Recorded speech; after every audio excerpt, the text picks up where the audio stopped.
สนุนโดยแอปวันดีคอนเทนต์จริตไทยเพื่อคนไทยดาวน์โหลดได้แล้ววันนี้ยาแคปซูลขมิ้นชันอุ้ยอันบรรเทาอาการท้องอืดท้องเฟ้อ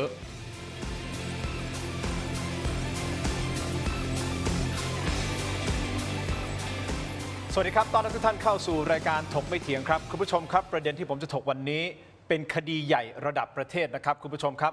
หลายคนบอกว่านี่คือคดีระหว่างสองขั้วอำนาจของกระบวนการยุติธรรม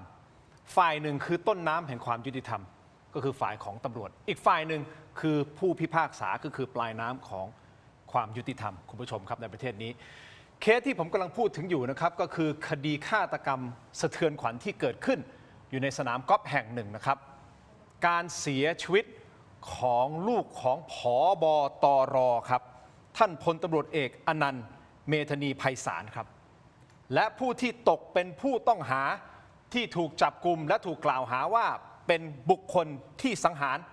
ลูกของท่านผบตรก็คือลูกชายของผู้พิพากษาใหญ่ที่ตอนนี้ท่านเป็นแคนดิเดตที่จะเป็นอธิบดีศาลอาญาคนต่อไปของประเทศไทยนะครับแต่วันนี้คุณผู้ชมครับเพื่อความเป็นธรรมแน่นอนแหละรายการถกไม่เถียงคุณผู้ชมถ้าติดตามและเป็นแฟนรายการก็จะทราบดีอยู่แล้วเราเปิดพื้นที่ให้กับทุกฝ่ายได้มาพูดคุยนะครับตามกรอบที่กฎหมายจะให้นะครับและวันนี้ก็ได้รับเกียรตินะครับจากผู้ต้องหาที่เขาบอกว่าเขาเนี่ยแหละเป็นแพะเพราะเขามีข้อมูลและมีหลักฐานต่างๆที่บอกว่าเขาถูกยัดข้อหาอย่างไม่เป็นธรรมและเขาพร้อมที่จะมาเปิดเผยข้อมูลต่างๆอะไรนี้ในถกไม่เถียงนะครับคุณผู้ชมครับขอต้อนรับท่านแรกครับผู้ร้องทุกข์นะครับคุณเมฆพิริยาวิทย์ครับสวัสดีครับคุณเมฆครับสวัสดีครับส่วนความมือของผมครับนักอาชญาวิทยาและอนุกตรเกี่ยวกับการพัฒนางานสืบสวนสอบสวนนะครับท่านรองศาสตราจารย์พันตำรวจโทดร.กฤษณพงศ์ภูตระกูลครับสวัสดีครับอาจารย์ครับอาจารย์ต้งนะครับส่วนซ้ายมือของผมนะครับเป็นทนายความ2ท่านนะครับที่จะมาให้ความรู้เกี่ยวเรื่องของกฎหมายนะฮะแต่ผมบอกก่อนนะว่าทนายความ2ท่านนี้ไม่ใช่ทนายของคุณเมฆนะครับท่านแรกนะครับคุณนิติธรแก้วโตนะฮะทนายเจมส์และคุณสรัญญาหวังสุขเจริญทนายนิดาครับสวัสดีทั้งสองท่านนะครับขอบคุณทุกท่านที่ให้เกียรติรายการถกไม่เถียงนะครับเอาอย่างนี้ฮะผมบอกก่อนนะครับว่ารายการถกไม่เถียงของเรา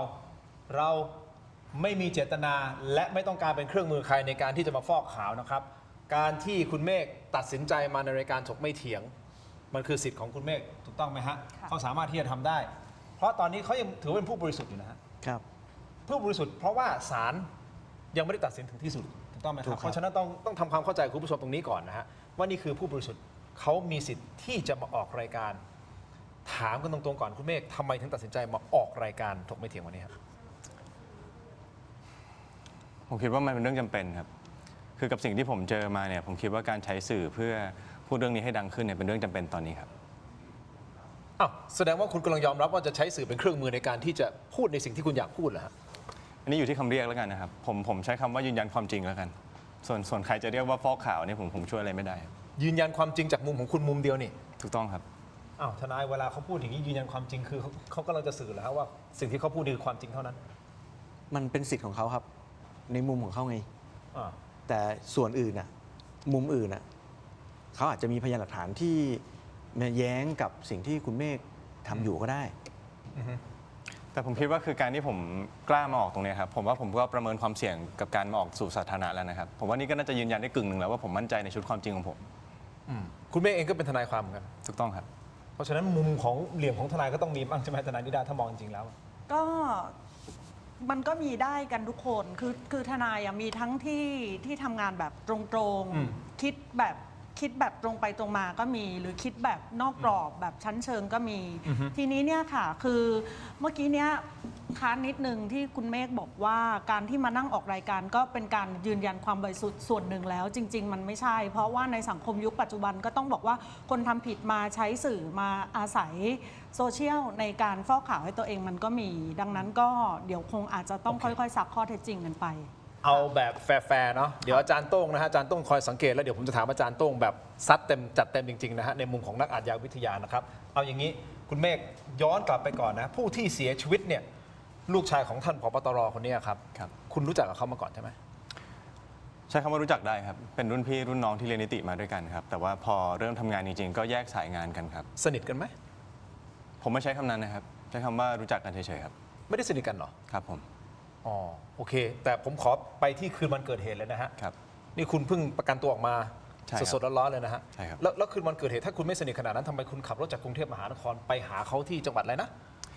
สระบุรีหรืออะไรประมาณนี้ใช่ไหม ใช่ครับ แต่ว่าผมรู้สึกว่าอาจจะต้องเคลียร์กันทีละเรื่องนะครับไอ้พาดหัวข่าวที่ไปพาดกันว่าเป็นเรื่องรักสามเศร้าอะไรแบบนี้ที่เขียนกันไปใหญ่โตผมว่าอันนี้ไม่ใช่นะครับคือผมมาวันนี้เพื่อยืนยันว่าผมไม่ได้เป็นคนทำร้ายเจชินจนถึงจนเสียชีวิตนะครับ ผมไม่ได้ทำแล้วเหตุผลที่ผมไปที่บ้านเขาคืนนั้นนะผมไปคืนเงินครับ ไปคืนเงินไอ้เงิน 300,000 บาทนะที่ตอนนี้ทางสื่อมีรายงานใช่ไหมฮะว่าเขาโอนเงิน 300,000 บาทมาให้คุณ ใช่ครับ ทีมงานเรามีสลิปโอนเงินไหมไอ้300,000 บาทนี่แหละฮะ มีครับผมส่งให้ทีมงานไปไอ้ตัวสลิปเงิน แล้วคุณทำไมต้องขับไปไกลถึงขนาดนั้นไปคืนเงินให้เขา คือจริงๆ เดี๋ยวค่อยๆไล่ดูก็ได้นะครับ คือจริงๆ มันมีข้อความในแชทด้วยซึ่งเป็นเรื่องส่วนตัว คือเขาเองก็อ้างว่านอกเหนือจากไอ้เงิน 300,000 บาทเนี่ยเขามีเรื่องส่วนตัวของผมกับแฟนเก่าของผมที่เขาอยากจะต้องเคลียร์ใจกันด้วย อันนั้นเป็นหนึ่งในเหตุผลสำคัญที่ว่าทำไมผมไป ส่วนเกี่ยวกับเรื่องเงินเนี่ยผมไปเพื่อคืนเงินครับ ผมมีความตั้งใจอย่างชัดเจนว่าผมไม่ได้จะรับเงินก้อนนี้ดูจากในแชทไลน์ก็ได้นะครับ ข้อความแรกที่ผมส่งคืนไปคือมึงคิดอะไรของมึงผมไม่ได้มีการวางแผนมาก่อนว่าผมจะได้เงินจำนวนนี้นะครับ ดูจากรีแอคชั่นของผมก็น่าจะชัดเจนและกึ่งหนึ่งส่วนเหตุผลซึ่งมันอาจจะฟังยากนิดนึงในจุดนี้นะครับ ว่าทำไมผมถึงขับรถไปที่บ้านเขาอะผมมองว่าอันนี้ก็ต้องดูเรื่องของหลักฐานกันต่อไป แต่ว่ามันมีอยู่2เหตุผลครับ ไม่แต่คุณเขียนบอกแล้วเขาเขียนกลับมาใช่ไหมสคริปต์เอาที่มาอีกทีนึงนะเอาขึ้นมาอีกทีนึงเขาเขียนบอกว่า อยากรู้ว่าอังเลิกกับพี่ทำไมก็มาเจอกันเด็กอ้าวแล้วนี่ทำไมมันก็เกี่ยวกับบุคคลที่ 3ที่เป็นผู้หญิงเนี่ยแสดงว่ามันมีเรื่องอะไรเรื่องผู้หญิงอยู่เข้ามาเกี่ยวข้องเหรอฮะคุณเมฆ ไม่ใช่ครับคืออังเนี่ยเป็นแฟนเก่าผม อ่าฮะ นะครับแล้วเตชินเนี่ยก็รู้ว่าผมเนี่ยเพิ่งเลิกรากับอังไปเมื่อไม่กี่เดือนที่ผ่านมาเขาเลยใช้เหตุผลเนี่ยเป็นตัวกระตุ้นให้ผมมีความต้องการที่จะไปปรากฏตัวที่บ้านเขา ผมสงสัยอาจารย์โต้งคือเหมือนกับคุณกำลังจะบอกว่าคุณตั้งใจจะไปคืนเงินเขาแต่ตอนนี้คุณกำลังจะพูดว่าคุณโดนกระตุ้นให้ไปเพราะเรื่องของ ไม่ใช่ครับผมก็เลยจะบอกว่ามันมี2เหตุผลในการที่เดินทางไปที่บ้านหลังนั้นนะครับมันไม่สามารถใช้เหตุผลเดียวแล้วมาตัดจบแล้วเหมือนกับว่าผมไปเพราะเรื่องเงินอย่างเดียวได้ครับ อ่ะโอเคไม่เป็นไรงั้นตอนที่คุณไปถึงแล้วเป็นยังไงฮะกี่โมงแล้วตอนนั้นอ่ะ ก็ดึกแล้วครับผมอาจจะจำเวลาเป๊ะๆไม่ได้แต่ผมไปถึงในสภาพเตชินคือเมาแอแล้วครับแล้วเขาก็พยายามพูดโยกโยสารพัดชวนผมไปตีกอล์ฟผมก็คุยไม่เสร็จสักทีนึงก็ไปตีกอล์ฟกับเขาแล้วพอไปถึงจุดเกิดเหตุนะครับเขาอยู่ๆเขาก็อาละวาดขึ้นมา แล้วก็ทำร้ายแคดดี้ที่ทำงานอยู่ที่สนามกอล์ฟของเขาครับทำร้ายกันจนผมรู้สึกทนไม่ไหวผมเลยเข้าไปห้าม ยิ่งผมห้ามเขายิ่งโมโหพอเขาโมโหเสร็จเขาก็ควักอาวุธปืนออกมา แล้วเขาก็เริ่มยิงขู่ไปที่ตัวแคดดี้ครับ ค่ะ พอเริ่มมีเสียงปืนมีเสียงอะไรผมรู้สึกว่าอันนี้มันเริ่มเกินเส้นที่ผมรู้สึกปลอดภัยแล้ว ผมเลยพยายามจะหยุดเขา แต่พอผมพยายามจะหยุดเขาอะครับมันก็เกิดการทำร้ายร่างกายกันเกิดขึ้นจังหวะนั้นมันชุลมุนมากรู้ตัวอีกทีหนึ่งมือผมก็อยู่ในไกลปืนแล้วก็เขาก็ยิงไปที่ขาของน้องแคดดี้คนนั้นครับ คุณเมฆคุณรู้ไหมว่าที่คุณเล่ามันทั้งหมดเนี่ยคุณข้ามคือผมสัมภาษณ์คนมาเยอะนะครับแล้วผมกำลังจับอยู่เหมือนคุณกำลังสร้างพล็อตอะไรสักอย่างหนึ่งแล้วคุณข้ามไปทุกอย่างผมยังไม่ทันถามคุณเล่ามาหมดเลยหมดเปลือกแล้วเนี่ยคุณมีอะไรปิดบังอะไรหรือเปล่า ไม่ใช่หรอกครับคือผมมันไม่ได้โอเคตั้งแต่อยู่ๆมายัดเยียดว่าผมไปที่นั่นเพราะเรื่องเงินอย่างเดียวแล้วผมก็พยายามแคลิฟายให้เห็นว่าผมไปที่นั่นเพราะอะไรบ้าง คือคุณถามถึงประเด็นตอนเกิดเหตุอย่างเดียว คือผมก็พยายามเล่าแวดล้อมให้ฟังครับว่าผมไปที่นั่นทำไม เอางี้คุณบอกเขาเมาอะฮะ ครับ สติปัญญาสัมปชัญญะเขาไม่มีอย่างนี้ ครับ ประมาณนี้ใช่ไหมฮะ ใช่ครับ เราดื่มกับเขาปะ ไม่ได้ดื่มครับผมเพิ่งไปถึงเลยครับ อ๋อแต่เขาเมาอยู่แล้ว เมารออยู่แล้วครับ งั้นพี่เจมส์ถามหนึงใครเป็นแล้วเขาโอนเงินให้กับเราถูกปะ ครับผม เขารู้เลขที่บัญชีเราได้ไง คือก่อนหน้านี้ครับเราเคยมีกิจกรรมช่วงมหาลัยกันครับแล้วก็ทุกคนเนี่ยก็จะมีดีเทลเบื้องต้นอย่างเงี้ยหรือกระทั่งข้อมูลเชิงบัญชีของผมเนี่ยหรือว่าบัตรประชาชนหรืออะไรเงี้ยครับผมว่าก็ไม่น่าคือเส้นสายอย่างเตชินนะครับหาไม่ยากหรอกครับ เดี๋ยวก่อนนะแล้วไอ้เงิน300,000ที่เขาโอนให้คุณอะเขาบอกว่าโอนเพื่ออะไรอะ เขาอยากให้ผมถอนตัวจากเคสขอแรงที่ผมเพิ่งไปร่วมทำมาครับเป็นคดีไฟไหม้โรงงานรีไซเคิลขยะครับ เคสขอแรงเคสขอ เดี๋ยว เคสขอแรง ตัว คืออะไร ตัวเลข 300,000นี่คือคุณเรียกเขาหรือเขาให้คุณเองหรือยังไง ไม่ครับเป็นตัวเลขที่เขาน่าจะประเมินเองว่าซื้อผมได้ครับ อ๋อ อ๋อแสดงว่าเขาโอนให้คุณโดยคุณไม่ได้ร้องขออย่างนี้แหละ ถูกต้องครับ จริงๆ ถ้าเกิดว่าไปดูที่เรคคอร์ดที่ศาลนะครับก็จะเห็นว่าในวันนั้นเนี่ยมันมีการว่าความเคสขอแรงที่ผมว่าไปไอ้คดีโรงงานไฟไหม้อะครับ ค่ะ แล้ว ลูกความของผมเนี่ยก็กลับคำสารภาพนะครับเดิมเลยเนี่ยเขารับสารภาพว่าเขาเป็นคนทำเขารับสารภาพว่าเขาเป็นเจ้าของโรงงานด้วยซ้ำ ค่ะ แต่ช่วงที่ผมตรวจสำนวนอยู่อะครับผมก็เจอกับความผิดปกติบางอย่าง แล้วผมก็เลยสืบต่ออแล้วผมพบว่าจำเลยเป็นเพียงแค่เจ้าหน้าที่รักษาความปลอดภัยนะครับไม่ได้เป็นเจ้าของโรงงาน แล้วผมก็สืบต่อไปปรากฏว่าเขาโดนว่าจ้างมาเป็นแพะครับผมก็เลย แล้วมันเกี่ยวอะไรกับคดีเนี้ย เกี่ยวสิครับ เพราะว่าเตชินเนี่ยคือทนายความของโจทย์ที่มาว่าจ้างลูกความผมให้ยอมรับเป็นแพะ โอเค ก็คือเลยโอนเงินจำนวน 3 0 0 0 0 0 คือเราเข้าใจว่าการโอนเงินจำนวน 3 0 0 0 0 0 เพื่อที่จะซื้อเราให้ถอนตัวจากคดี คือเรากำลังจะสื่อว่าเรามีสตอรี่อย่างนี้มาจนเป็นเหตุให้จะต้องไปที่บ้านเขาถูกต้องไหมคะ ถูกต้องครับ ทีนี้ถามเพิ่มนิดนึงเมื่อกี้เนี้ยที่บอกว่าไปถึงที่บ้าน ฮะ ของเตชินนะคะแล้วเขาอยู่สภาพเมาตอนที่ไปเนี่ยมีบุคคลอยู่ในที่บ้านของเขามีใครบ้างคะแล้วมีหลายคนไหม ก็มีน้องแคดดี้ที่ผม ค่ะ เกรินไปตอนแรกครับ ค่ะ ว่าเป็นน้องแคดดี้ที่ทำงานอยู่แล้ว ค่ะ แล้วก็พอไปถึงเนี่ยตอนแรกยังไม่เจอนะครับ ก็ไปเจอ ค่ะ ไปเจอเตชินก่อน ค่ะ หลังจากนั้นที่เขาพูดโน้มน้าวพยายามทำให้ผมออกรอบไปตีกอล์ฟกับ ค่ะ เขาเนี่ยเขาก็เรียกน้องแคดดี้คนนี้ออกมา ค่ะ ครับเราถึงได้อยู่กัน 3 คนครับ โอเค เอางี้ นิด้าน่าจะถามเหตุการณ์ที่อยู่ที่บ้านครับ ค่ะ ไม่ได้ถามที่สนามกอล์ฟ เออ เอาที่บ้านก่อน ที่ไปถึงเนี่ย ที่ ค่ะ บ้านนั่นแหละครับ พอไปถึงที่บ้านนะครับ มีเจอแคดดี้เลย ยังครับพอไปถึงที่บ้านเนี่ยเจอเตชินเมาอยู่ก่อน อ่าฮะ แล้ว บ้านห ก็ ลังนั้นมีใครไหม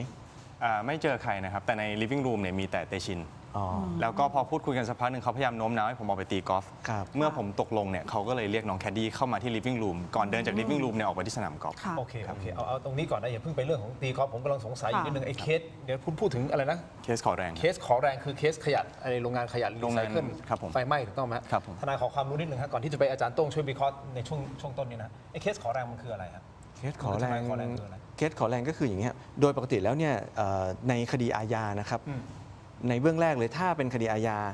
เวลาที่จำเลยมาปรากฏตัวต่อหน้าศาลศาลต้องถามก่อนเลยว่าคุณมีทนายไหม อือฮึ ถ้าไม่มีและต้องการให้ศาลหาให้ศาลก็ต้องจัดหาทนายให้กับเขาครับเป็นทนายฟรี อ๋อทนายไม่เสียตังค์ใช่ไหม ใช่ครับ แล้วแบบทนายอาสาอย่างนี้หรือเปล่าหรือ เหมือน ป กัน ระ ค มา รั ณ บ นั้นค่ะ ทนายอาสาความหมายเดียวกันนั่นแหละ ค่ะ อ๋อแสดงว่าคุณอาสา ครับ ไม่ได้ตังค์ ครั จา บ กเคสนี้ จะโดยปกติจะศาลจะเป็นคนจ่ายให้ ครับ ด้วยงบของหลวง แต่ว่าจำเลยที่ใช้ทนายขอแรงจะไม่ต้องควักเงิน โอเค เพื่อที่จะว่าจ้างเองค่ะ โอเค เอางี้เดี๋ยวผมไปทีละเรื่องนะ เพราะตอนนี้เรื่องมันไปเร็วซะจนเดี๋ยวก่อนนะมันมีข้อสงสัยหลายอย่างอาจารย์ต้องสงสัยกับผมหรือเปล่าไม่แน่ใจเอาดูจากท่าทางกิริยาท่าทางของคุณเมฆนิดนึงอาจารย์วิเคราะห์หน่อยฮะทั้งหมดที่เล่ามาจนถึงตอนนี้อาจารย์ ก็ประเด็นแรกผมว่าสิ่งที่คุณเมฆพูดเนี่ยก็ยังมีข้อคำถามหลายอย่างนะครับ เช่นเวลาการโทรไปหาคุณเตชินเนี่ยตอนโทรไปเนี่ยทราบไหมว่าทางปลายสายคุยเสียงอ้อยเมา ยังบอกไม่ได้ในสายแรกครับ สองคือเวลาการคืนเงินเนี่ยทำไมไม่ถึงใช้วิธีการโอนเงินไป อันนี้คือถือเงินสดไปคืนเขาเลย1,300,000เนี่ย ครับผม แสดงว่าต้องมีเงินสดติดตัวไปแล้วขับรถไป ครับก็ไปเบิกที่ธนาคารแล้วก็ขับรถไปครับ เบิกธนาคารตอนนั้นเบิกกี่โมงฮะ ผมจำได้ว่าเคสขอแรงเลิกประมาณไม่ถึงบ่ายสามครับ น่าจะมีเวลาจากรัชดาที่ขับรถไป เราทราบได้ไงว่าจะต้องไปเจอเขาที่นั่นก็ในเมื่อโทรคุยกันกี่โมงครับ คือมันมีรายละเอียดในช่วงบทสนทนานะครับที่ผมบอกเขาว่าเดี๋ยวผมจะเอาเงินไปคืน เพราะว่ามีความต้องการที่จะเคลียร์เรื่องของอังตามที่อยู่ในแชทด้วย คือมันมีเจตนาร่วม 2 อย่างที่ซัพพอร์ตว่าทำไมผมถึงตัดสินใจใช้เงินสด แล้วก็เลือกที่จะขับรถไปเอง ฉันหมายความว่าตอนว่าความเสร็จเนี่ยก็ไปเบิกเงินที่ธนาคาร ยังครับว่าความเสร็จเนี่ยยังไม่ได้มีไอเดียว่าจะมีเรื่องของเงิน 3 0 0 0 0 0นะครับเรื่องของเงิน 3 0 0 0 0 0เนี่ยเกิดขึ้นประมาณ1ชั่วโมงหรือไม่ถึง1ชั่วโมงเนี่ยหลังจากที่คดีความเสร็จเรียบร้อยหลังจากที่ ฮะ ลูกความของผมกลับคำสารภาพเรียบร้อย ฮะ ก็มีเงินเข้ามาก่อนนะครับแล้วก็ตามด้วยข้อความในแชทแล้วหลังจากนั้นผมก็เลือกใช้วิธีโทรกลับไปเพื่อเคลียร์ครับ แล้วที่บอกไปเบิกเงินธนาคารนี่คือไปเบิกที่ไหนสาขาอะไรครับ กี่โมง จำได้ว่าไปที่แบงค์จำไม่ได้ครับ ครับ เพราะว่าเหตุผลที่ถามนี้ครับ เพราะว่าถ้าทุกท่านสังเกตดูเนี่ยธนาคารจะมีเวลาเปิดปิดนะครับ ครับ ถ้ามาอยู่ในห้างถูกไหมครับ ครับ แล้วเรื่องเงินเบิก300,000เนี่ยจริงแล้วเงินเยอะเหมือนกันนะครับ ถ้าบอกจำไม่ได้ก็ต้องมาทบทวนหน่อยว่าทำไมถึงยังจำไม่ได้ คือมันเหมือนมันเป็นรูทที่ผมไม่ได้เตรียมไว้อะครับ ครับ จากที่ศาลอาญาเนี่ยก็ตรงไปที่บ้านเลย แล้วก็อะไรก็ตามที่เตรียมความพร้อมได้ก็ไปตรงนั้นเลย จริง ๆ สังเกตจากยูนิฟอร์มของวันที่เกิดเหตุในรูปก็ได้ครับก็เป็น เป็นยูนิฟอร์มเดียวกันกับที่ทำงานเลยคือตรงยาวไปเลยครับ โอเคธนาคารนี่อยู่ต่างจังหวัดใช่ไหมฮะ ครับ ในระหว่างโอเค ครับ ก็อาจจะเป็นไปได้ที่ไม่รู้สาขา เอาประเด็นแรกนะครับงั้นสมมติว่าจำไม่ได้แล้วกันนะครับ กรณีไปถึงบ้านคุณเตชินเนี่ยการเข้าบ้านไปยังไงครับเข้าไปในบ้าน เช่น ก็ ประตู ครับ รีโมทหรือใครเปิดให้หรืออะไรไงครับ จริงๆ ดูที่เลเยอร์ที่บ้านของเตชินก็ได้นะครับ คือการขับรถเข้าไปเนี่ยเราจะเห็นตัว living room เนี่ยสามารถมองเห็นได้เลยว่ามีคนหรือไม่มีคนข้างใน คือมันเป็นด้านเปิดที่เฟซเข้าหาทางเข้าอะครับ ก็เห็นตั้งแต่แรกว่าเขานอนรออยู่ในนั้น แล้วก็เดินเข้าไปปรากฏว่าประตูไม่ได้ล็อกก็เลยเข้าไปเลยครับ เดี๋ยววกกลับไปใหม่นะฮะทางคุณเมฆขับรถไป ครับ ใช่ไหมครับ ครับ การขับไปเนี่ยต้องรถเข้าไปในบ้านไหมครับหรือนอกบ้านจอดนอกบ้าน จอดบริเวณที่จอดรถหน้าบ้านครับ บริเวณ ห ด น้า อก บ้าน ออฟหน้าบ้านครับ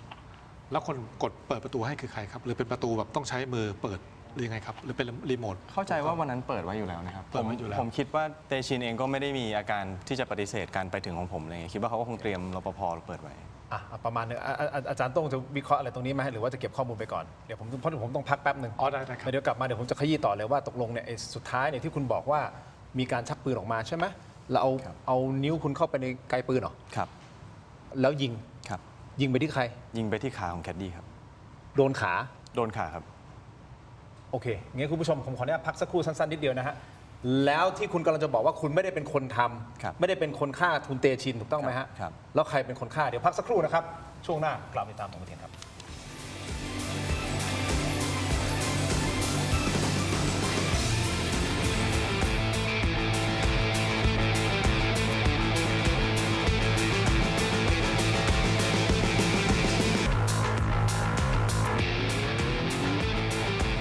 กลับมาต่อนะครับรายการของพิเทในช่วงนี้ครับยังอยู่กับคุณเมฆนะครับทนายเจมส์ทนายนิด้านะฮะรวมถึงอาจารย์โต้งนะครับเอาเข้าประเด็นเลยนะครับเอาเป็นว่าคุณกำลังจะบอกนะฮะเรื่องราวนี้ว่าคุณน่ะเป็นแพะรับบาปโดนยัดข้อหาเรื่องของการฆาตกรรม ครับ เตชิน ซึ่งคุณก็ยอมรับแล้วว่าคุณรู้จักกับเขา ครับ แต่ก็ไม่ได้สนิทอะไรมากมาย แต่มันก็น่าสงสัยอยู่เหมือนกันนะว่าการโอนเงิน 3 0 0 0 0 0ให้กับคุณได้นะฮะแล้วคุณต้องการคืนเงินเนี่ยแต่การคืนเงินของคุณแทนที่จะโอนกลับไปเลย คุณกลับต้องขับรถไปหาเขาเอาละไอ้ตรงนี้ผมอย่างที่บอกนะฮะรายการถกไม่เถียงเราไม่ใช่ศาลเราตัดสินเราไม่ตัดสินใครอยู่แล้วนะครับเพียงแต่เราฟังข้อมูลและรับฟังคุณผู้ชมตัดสินเราเองว่าเป็นยังไงสุดท้ายกระบวนการยุติธรรมใช่ไหมอาจารย์โต้ง ครับ ศาลท่านจะพิจารณาจากหลักฐานต่างๆนะทนายนิด้าทนาย ค่ะ เจนแล้วก็มาวิเคราะห์สุดท้ายท่านก็จะมีคำวินิจฉัยว่าตกลงเคสนี้จะเป็นยังไง ครับ เรื่องราวทั้งหมดนะฮะออกตัวก่อนว่าเราฟังจากปากของคุณเมฆอย่างเดียว ยังไม่มีโอกาสฟังจากครอบครัวของผู้เสียชีวิตอะไรเลยนะฮะแต่เท่าที่สื่อตอนนี้รายงานออกมาก็คือเขาบอกว่าคุณน่ะเป็นคนฆ่าคุณเตชิน เอาอย่างนี้ผมไปต่อ คุณบอกว่ามีการไปตีกอล์ฟ ครับ ถูกต้องไหมฮะ ถูกต้องครับ ไปตีกอล์ฟและเตชินก็เมาด้วย ครับ เมาแล้วไปตีกอล์ฟโทษนะฮะจากสนามกอล์ฟกับบ้านเขามันไกลกันขนาดไหนฮะ มองเป็นเหมือนคลับเฮาส์ก็ได้ครับ คือบ้านของเตชินเนี่ยมีสนามกอล์ฟส่วนตัวครับ จริงๆ ถ้าเกิดดูนามสกุลก็น่าจะทราบใช่ไหมครับว่าเขาเป็นลูกใคร ผมว่าอันนี้ไม่แปลกที่เขามีสนามกอล์ฟใหญ่ขนาดนั้น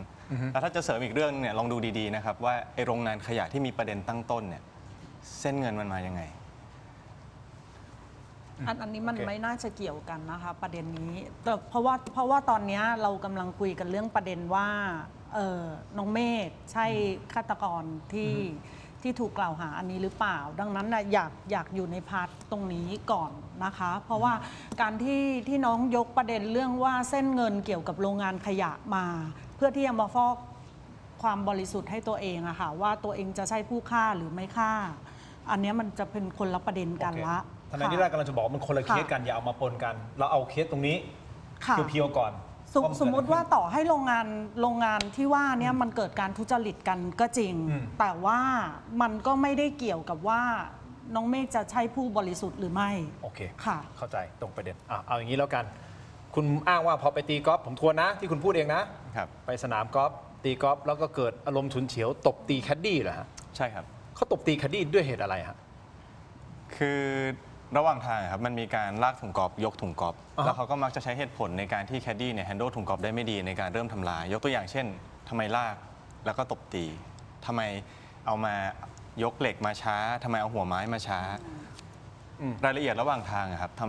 มันค่อยๆ ทวีคูณความรุนแรงในการที่จะเข้าไปทำร้ายตัวแคดดี้ระหว่างทางเองเนี่ยสมมติผมเล่าเสริมไปเลยก็คือมันก็มีการที่ทางผมเนี่ยพยายามพูดให้มันจบเรื่อยๆ อยากให้คุยในประเด็นที่ว่าทำไมผมไปที่บ้านให้จบ แต่เขาก็พยายามยื้อ ไปเรื่อยๆจนถึงบริเวณหลุมทรายที่เกิดเหตุนะครับแล้วก็เป็นอย่างที่ผมเล่าไปครับ พอถึงบริเวณหลุมทรายเขาควักปืนออกมา ยังครับ เอา พอถึงบริเวณหลุมทรายเนี่ยสิ่งที่เกิดขึ้นคือการทำร้ายกันเริ่มทวีคูณขึ้นครับจังหวะที่ผมรู้สึกว่าอันเนี้ยเริ่มข้ามเส้นแล้วคือการใช้เท้าถีบไปบริเวณหัวไหล่คือถ้านึกตามโลเคชันนะครับคือหลุมทรายจะมีระดับที่ต่ำกว่าใช่ไหม ใช่มันจะเป็นหลุม ตัวแคดดี้เนี่ยลงไปเก็บลูกในหลุมทรายแล้วจังหวะที่เขาเดินขึ้นมาเนี่ยเตชินก็จะอยู่สูงกว่า ฮะ แล้วเขาก็ใช้จังหวะแต้มต่อแบบนั้นครับถีบบริเวณไหล่น้องแคดดี้ก็คือหล่ ก น ระเด็น ล ล ง ง ไป ไปแล้วไงต่อ ผมก็วิ่งเข้าไปเซฟน้อง ฮะ และหลังจากนั้นเนี่ยก็มีความพยายามที่จะหยุดการที่เตชินจะเดินเข้ามาทำร้ายต่อ จังหวะนั้นนะครับเขาก็มีอาวุธปืนครับ ชักปืนออกมา ครับ แล้วเขายิงเลยไหมหรืออะไร ยังครับช่วงแรกเขายังจัดการเหตุการณ์ทุกอย่างด้วยความสนุกอยู่ครับแล้วก็อาจจะมีฤทธิ์ของแอลกอฮอล์ด้วยผมก็ไม่แน่ใจแต่ว่าเอ่อมันเริ่มรู้สึกอันตรายขึ้นเรื่อยๆครับจนผมเริ่มรู้สึกว่าเขาขึ้นนกแล้วเขาน่าจะตัดสินใจที่จะทำอะไรบางอย่างแล้ว ผมเลยเข้าไปชาร์จ จังหวะที่เข้าไปชาร์จนะครับผมไม่แน่ใจเรื่องลักษณะดีเทลเนาะแต่ผมรู้สึกว่ามันมีการกระทบกระทั่งกันแล้วผมก็จุกมากแล้วก็เหมือนกึ่งไม่เห็นดีเทลที่เกิดขึ้นรู้ตัวอีกทีนึงครับก็อยู่ในโพสิชันที่เขาโอบจากด้านหลังแล้วจับมือผมร่วมเข้าไปที่ด้ามปืนครับ เขาอยู่ด้านหลังคุณ ครับ แล้วเขาเอามือคุณใส่เข้าไปใน ก็คือสมมุติว่าผมล้มลงไปใช่ไหมครับ อ่า แล้วเขาก็อ้อมมาจากด้านหลัง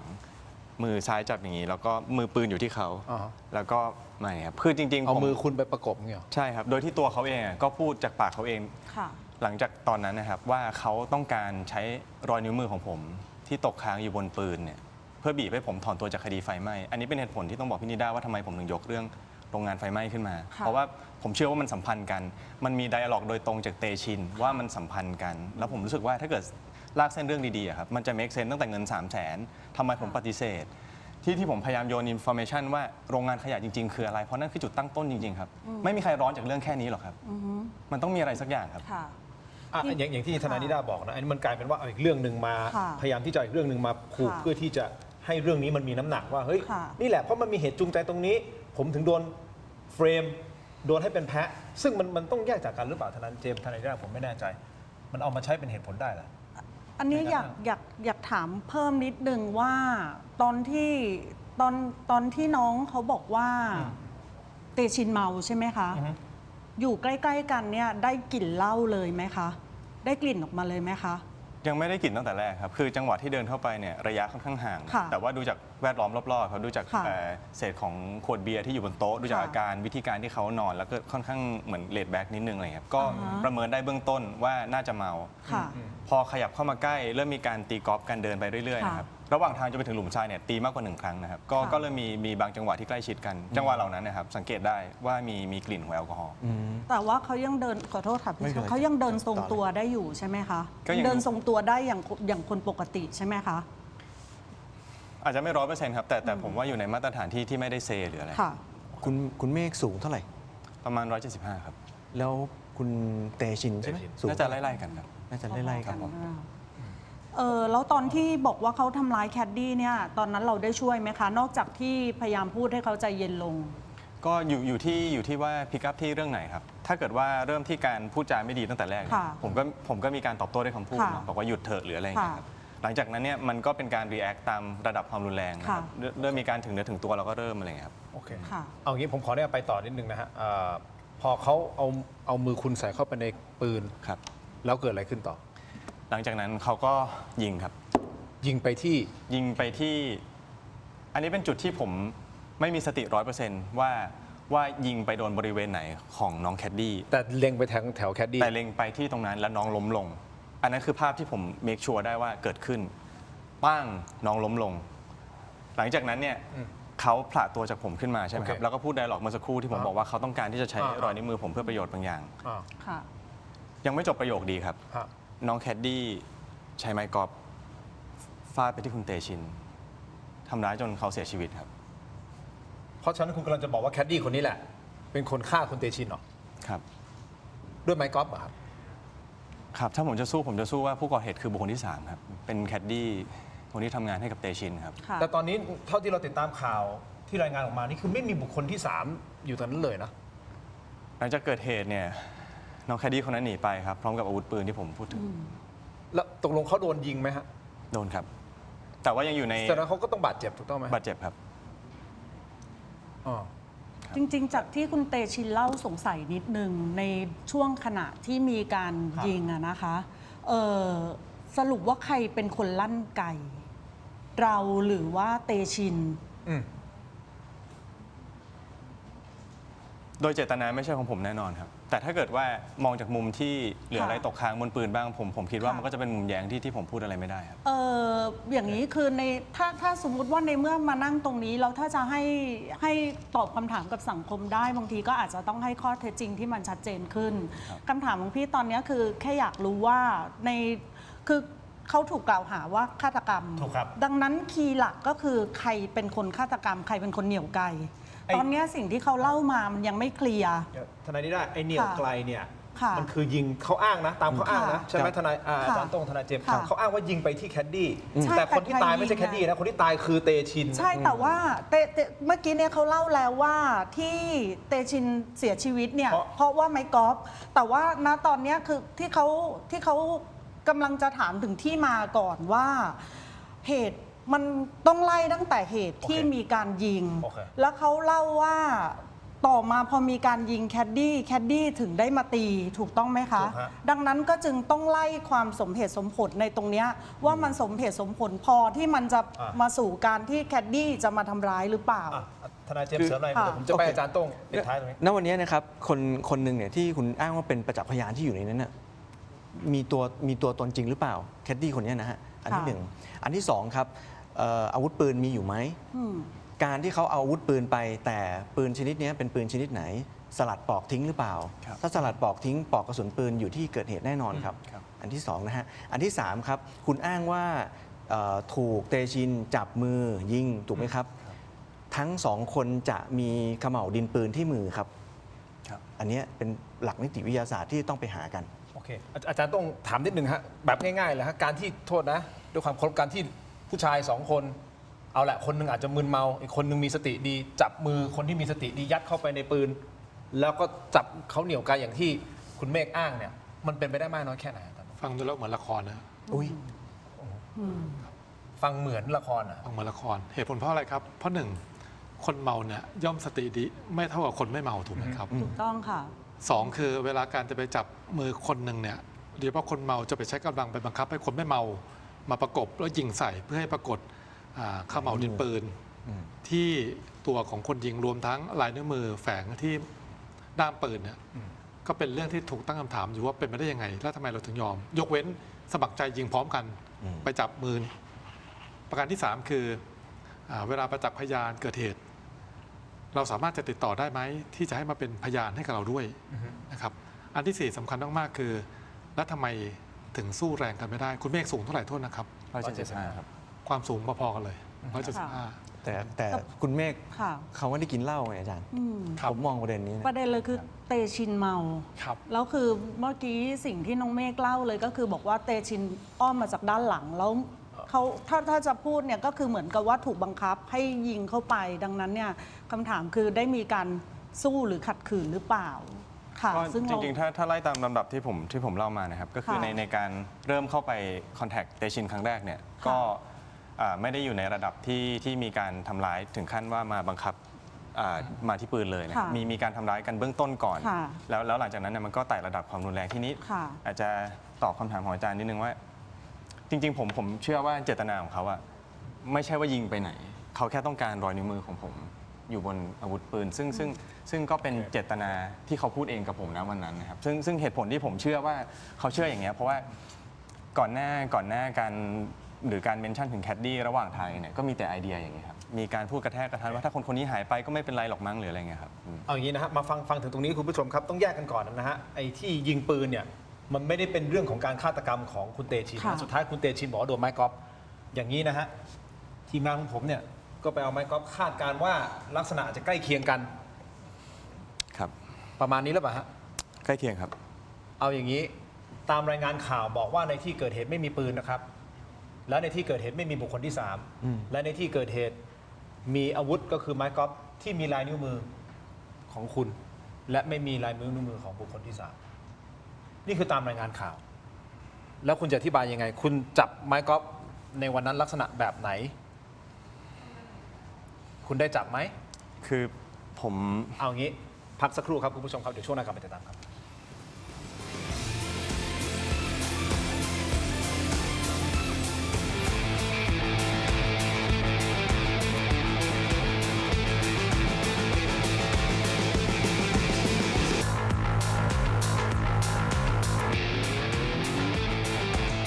กลับมาต่อนะครับคุณผู้ชมถกไม่เถียงในช่วงนี้ครับยังอยู่คุณเมฆนะครับทนายเจมส์ทนายนิด้าแล้วก็อาจารย์โต้งนะครับเอาอย่างนี้ครับมาถึงจุดที่คุณกำลังจะบอกว่าคุณน่ะไม่ได้เป็นคน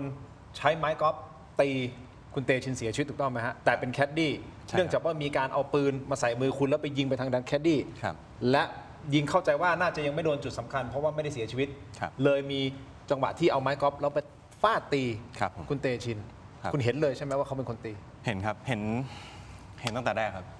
แล้วคุณจะอธิบายไงเขาไม่มีลายนิ้วมือบนไม้กอล์ฟเลยนะ จริงๆ ผมว่าอันนี้เดี๋ยวไปดูที่กล้องวงจรปิดก็ได้นะครับ คือยูนิฟอร์มของแคดดี้ทุกคนที่บ้านเตชินต้องใส่ถุงมือ ผมคิดว่าในช่วงที่เวลาแอคทีฟทำงานเนี่ยเป็นเรื่องปกติ เอางี้คุณกำลังจะอ้างว่าเขาใส่ถุงมือ เลยไม่มีลายนิ้วมือเขา ถูกต้องครับ แต่มีลายนิ้วมือคุณนะฮะ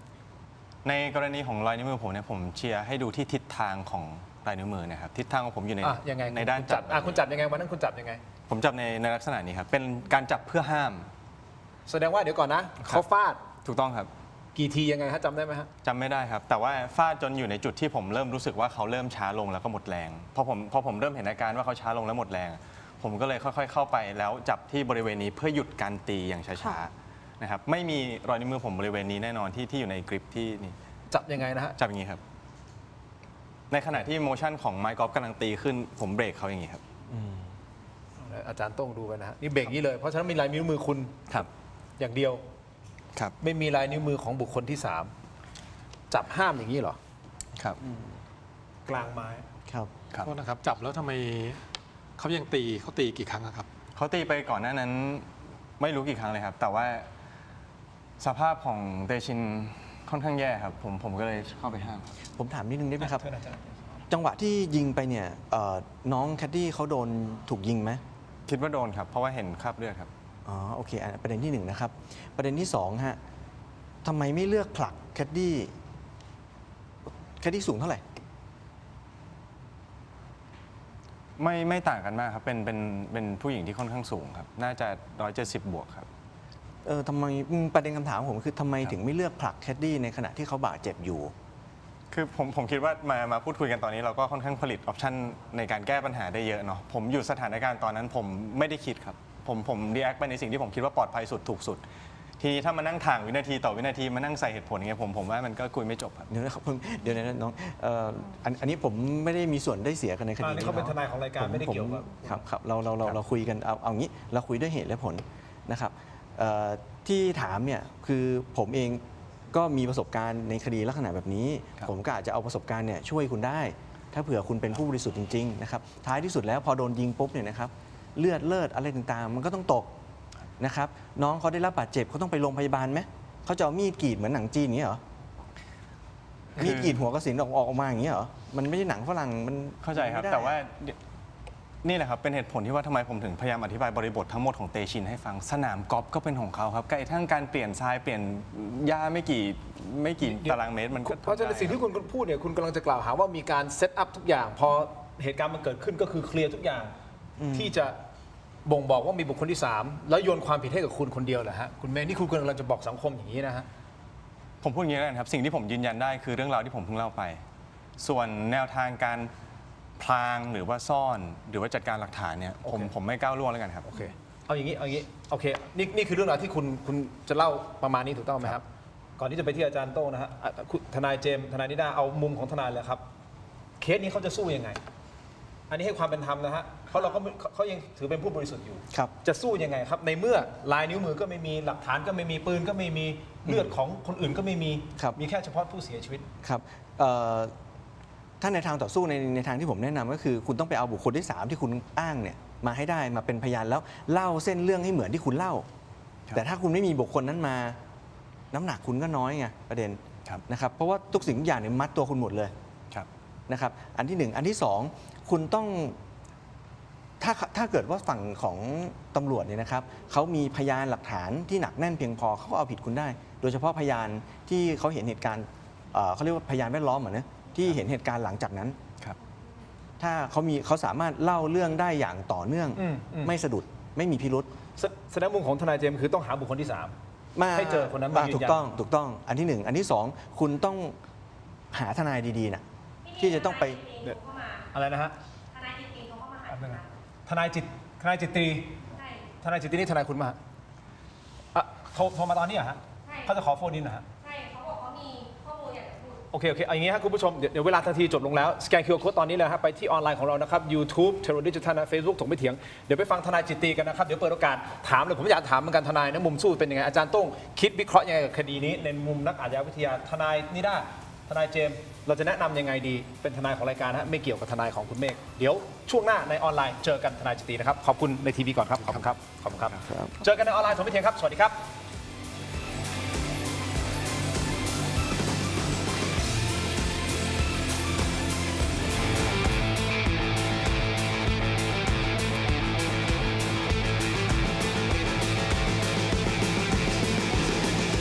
กลับมากันต่อนะครับออนไลน์ใน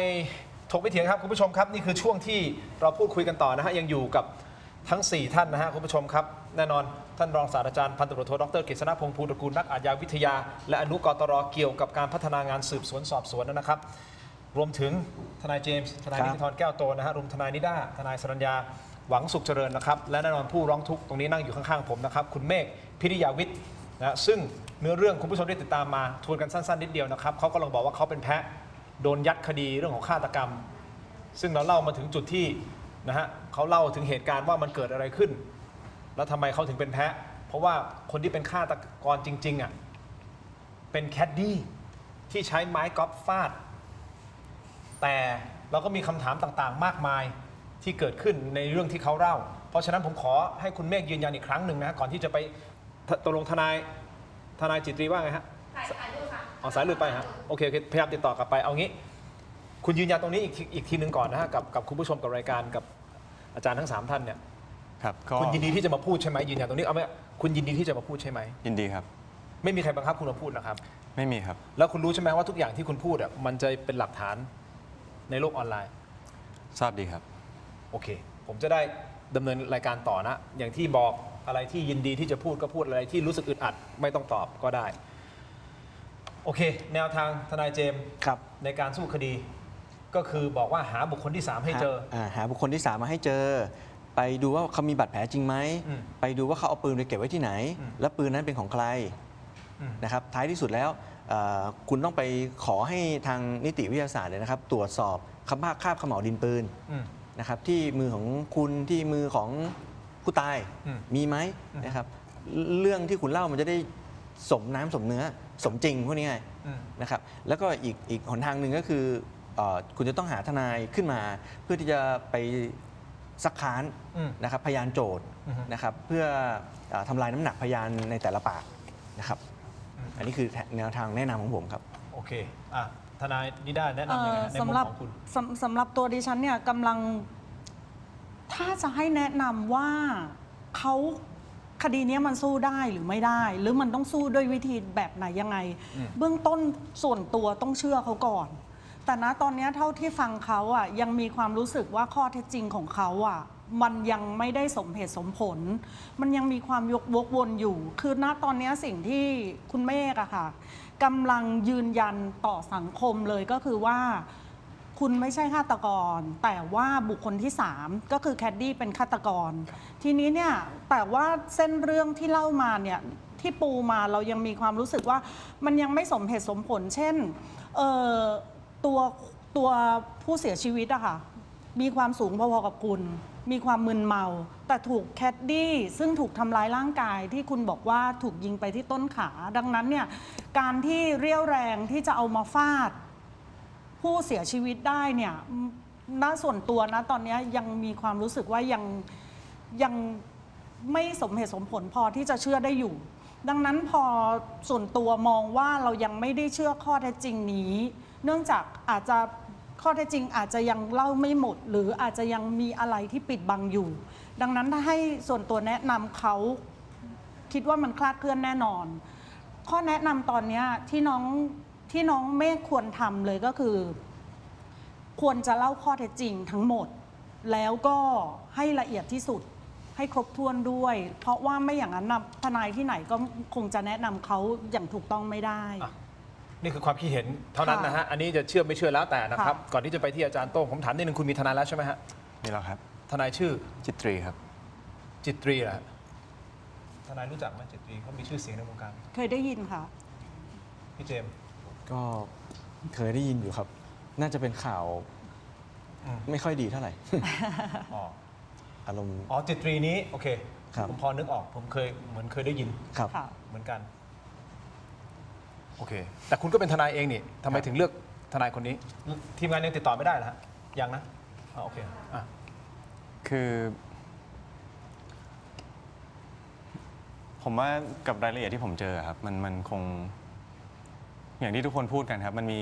หลายเรื่องที่ผมก็เห็นด้วยว่ามันเป็นเรื่องที่ต้องอาศัยอีกหลักฐานประกอบ เพื่อให้เรื่องราวของผมมันสมบูรณ์นะครับผมคิดว่าเพื่อให้ผมมีเวลามากพออยู่ในสถานการณ์ที่ปลอดภัย แล้วก็เจรจาได้เนี่ยผมคิดว่าร่วมงานกับจิตรีน่าจะสร้างแต้มต่อให้ผมมากที่สุดครับ อาจารย์ต้องวิเคราะห์นิดนึงครับว่าเขาควรจะทำอะไรยังไงในฐานะ นักอาชญาวิทยาที่มองเคสนี้ก่อน คือพูดแบบตรงไปตรงมาไม่ต้องเกรงใจกันนะครับพี่ทิน คุณเมฆก็สมแล้วเป็นผู้ต้องหาแล้ว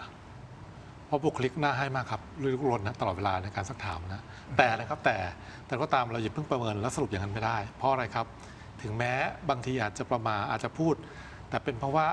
ถูกทั้งทนายเจมส์ทั้งทนายนิด้าพี่ทินถูกผมตั้งถาม ก็อาจจะมีความเป็นไปได้ว่าอาจจะมีความประมาทแต่ยังมีข้อคำถามอยู่ที่ผมอาจจะต้องถามทางคุณเมฆนะครับ เช่นประเด็นแรกที่มีการพูดถึงเรื่องของกล้องวงจรปิด ที่คุณเมฆบอกว่าให้ไปดูได้ว่าแคดดี้เนี่ยภาพจากกล้องเนี่ยใส่ชุดอะไรยังไงรูปร่างยังไงเนี่ยก็แสดงว่ากล้องวงจรปิดในที่เกิดเหตุมีอยู่ถูกไหมครับ คิดว่าครับ ถ้ามีผมว่าตำรวจก็คงต้องไปเอามา อันนี้จะอธิบายเหตุการณ์ทั้งหมด ครับ ว่าตกลงณขณะนั้นเกิดอะไรขึ้น อันที่สองคือการจับไม้กอล์ฟถ้าบอกเป็นไปตามนี้จริงเนี่ย ครับ โทษนะครับลองจับให้ใหม่ดูก็ได้นะครับ ในลักษณะนี้ครับ ครับแล้วได้จับตรงกริปนี่ไหมครับ มีจับจังหวะที่เปลี่ยนโพสิชันมายืนรอครับ สิ่งที่พูดเนี่ยจะพิสูจน์ได้ด้วยนิติวิทยาศาสตร์นะครับ ครับ เพราะตรงเนี้ยจะปรากฏลายนิ้วมือแฝงซึ่งผมเชื่อว่าช่วงแรกพนักงานสวนเนี่ยแล้วก็ตำรวจเจ้าที่จากกองพิสูจน์หลักฐานเนี่ยคงเก็บไปแล้ว เก็บลายนิ้วมือแฝง ครับ ทั้งตรงที่จับและตรงหัว เพราะว่าการตีเนี่ยจะตีให้คนคนหนึ่งตายเนี่ยลักษณะต้องใช้แรงพอสมควรและต้องใช้ท่าจับที่ถนัดนะครับแล้วก็ต้องมี DNA ครับ มีลายนิ้วมือแฝงอยู่บ้างติดไปด้วยนะครับ ด้วยความเป็นธรรมนะฮะคุณผู้ชมครับ คือเราทำเคสลักษณะแบบนี้ค่อนข้างเยอะถกไม่เถียง 5 ปีที่ผ่านมานะครับคุณผู้ชมครับ มันก็จะมีคำถามเกี่ยวกับต้นน้ำของกระบวนการยุติธรรมอยู่บ่อยๆ ทนายเจม ครับ ส์ทนายย่าเคยมารายการผมอาจารย์โต้งเคยมารายการผมโดยเฉพาะอาจารย์โต้งเป็นผู้ที่พยายามจะปฏิรูปวงการตำรวจอยู่แล้วใช่ไหมครับ ผมไม่ได้พูดเพื่อที่จะเข้าข้างเขานะครับ แต่ผมกำลังตั้งข้อสังเกตว่าบ้านสนามกอล์ฟเป็นของใคร ถูกต้องไหมครับ แล้วคนที่คุณเป็นคู่กรณีด้วยเนี่ยที่เสียชีวิตเนี่ยเขาเป็นลูกใครเขาไม่ใช่ลูกของชาวบ้านธรรมดานะครับ แต่เขาเป็นลูกของผู้บัญชาการตำรวจแห่งชาตินะครับ ซึ่งมันอาจจะไม่ได้เกี่ยวข้องเลยนะฮะผมไม่ได้บอกว่ามันเกี่ยวข้องนะเพียงแต่จากประสบการณ์ของการทำรายการมา มันก็เกิดข้อคำถามเยอะแยะมากมายว่า สังคมถึงมองไงว่าเคสเนี่ยมันคือเคสคดีใหญ่ระหว่างตำรวจ ค่ะ กับผู้พิพากษา เพราะว่าด้วยความเคารพคุณแม่คุณพ่อเป็นผู้พิพากษา ซึ่งเป็นแคนดิเดตอธิบดีศาลอาญาในอนาคตอันใกล้นี้อาจารย์โต้งมันคงปฏิเสธไม่ได้ว่าไอ้คำถามเหล่านั้นที่คุณถามว่าในสำนวนเขาบอกถึงไม่มีไงฮะไม่มีลายนิ้วมือแฝงไม่มีปืน ไม่มีเลือดไม่มีหลักฐานอย่างอื่นเลยกล้องวงจรปิดผมไม่รู้ว่ามีหรือไม่มี แต่ด้วยความเป็นจริงในสังคมจริง ๆ ทุกวันนี้ครับคุณผู้ชมครับมันมีกี่เคสแล้วทนายเจมส์ ที่บางทีกล้องก็หาย ครับ ถูกต้องไหมฮะ อันนี้ตั้งเป็นคำถามนะไม่ได้กล่าวหาไม่ได้ชี้นิ้วใครนะฮะท่านผบตรไม่ต้องโทรหาผมนะแต่จริงๆถ้าทีมงานโฟนอินผบตรได้ก็ดีนะลองประสานหน่อย พี่ทนายใช่ไหมคะ พี่ทนายติดต่อได้ยังแต่ผบตรด้วยลองติดต่อดูว่าท่านจะให้เกียรติรายการเราในการโฟนอินหรือเปล่า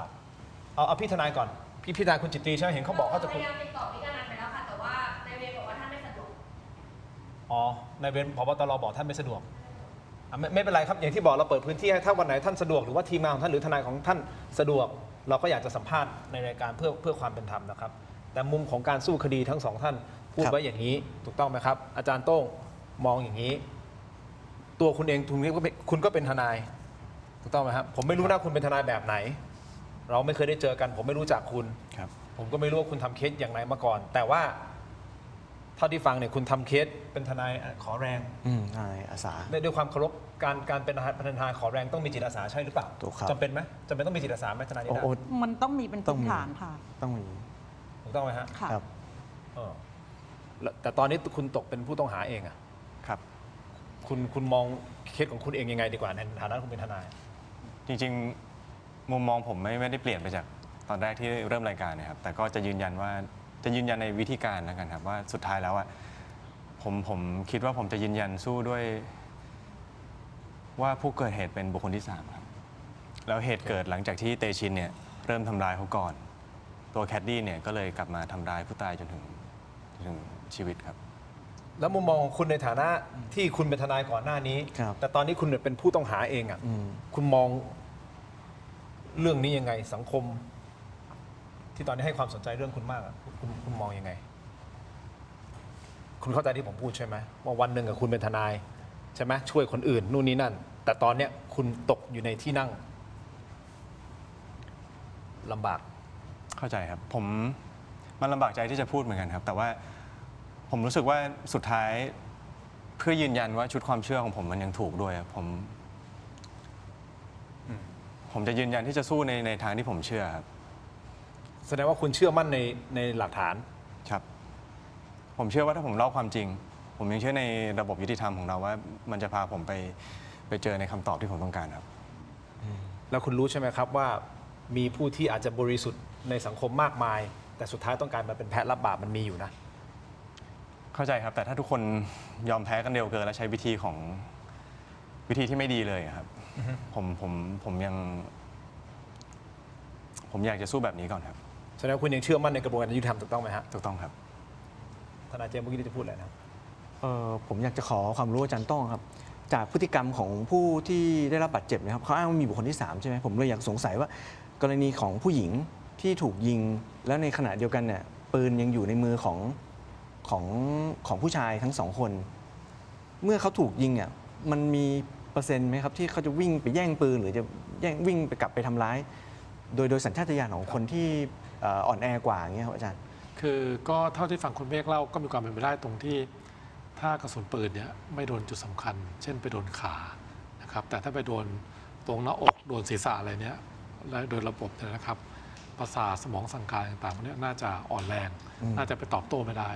แต่ถ้าไปโดนตรงขาเนี่ยก็มีความเป็นไปได้ที่มีการตอบโต้ทำร้ายฝ่ายตรงข้าม โดยเฉพาะถ้าที่คุณเมฆเล่ามาบอกว่าทางคุณเตชินพยายามจะเหมือนทำร้ายต่อทางคุณเมฆพยายามไปหยุดการทำร้ายนะครับ เอาล่ะคุณผู้ชมครับอย่างนี้นะฮะอย่างที่ยืนยันนะว่ารายการของเราไม่มีเจตนาในการที่จะไปฟอกข่าวให้ใครอะไรยังไงนะครับ แต่นี่คือข้อเท็จจริงจากฝั่งเขานะครับ ก็ต้องให้ความเป็นธรรมกับอีกฝั่งหนึ่งด้วยฝั่งคือคนตายเขาพูดไม่ได้ไงคุณรู้ใช่ไหมตอนเนี้ย เข้าใจครับ ว่าสถานะของคุณเนี่ยคือทุกคนมองมาแล้วคุณมานั่งอยู่ในรายการเล่าส่วนเราไม่ได้มัดมือคุณพูดนะคุณพูดเองทั้งหมดนะแต่สังคมเขาคิดเห็นยังไงไปในทิศทางยังไงก็ว่ากันไป เข้าใจครับ ถูกต้องไหมฮะแล้วตกลงทนายเราติดต่อได้ยังทนายจิตติอยู่สายเราเข้ามาเลยใช่ไหมอ้าวครับสวัสดีครับทนายจิตติครับสวัสดีครับสวัสดีครับสวัสดีครับ สวัสดีค่ะคุณทิน ดิฉันจิตรีวรรณกฤษเป็นทนายความของคุณเมฆพิริยวิทย์ดิฉันต้องขอโทษด้วยนะคะ ที่โทรมาขัดจังหวะการออกอากาศสด ครับ แต่ดิฉันคงต้องขออนุญาตระงับการให้สัมภาษณ์ของลูกความของดิฉันไว้แต่เพียงเท่านี้ เพราะอาจจะส่งผลกระทบต่อแนวทางในการสู้คดี หากทุกท่านมีคำถามเพิ่มเติม ขอให้มาเจอกันที่ชั้นศาลนะคะ ขอบคุณค่ะ เดี๋ยวทนาย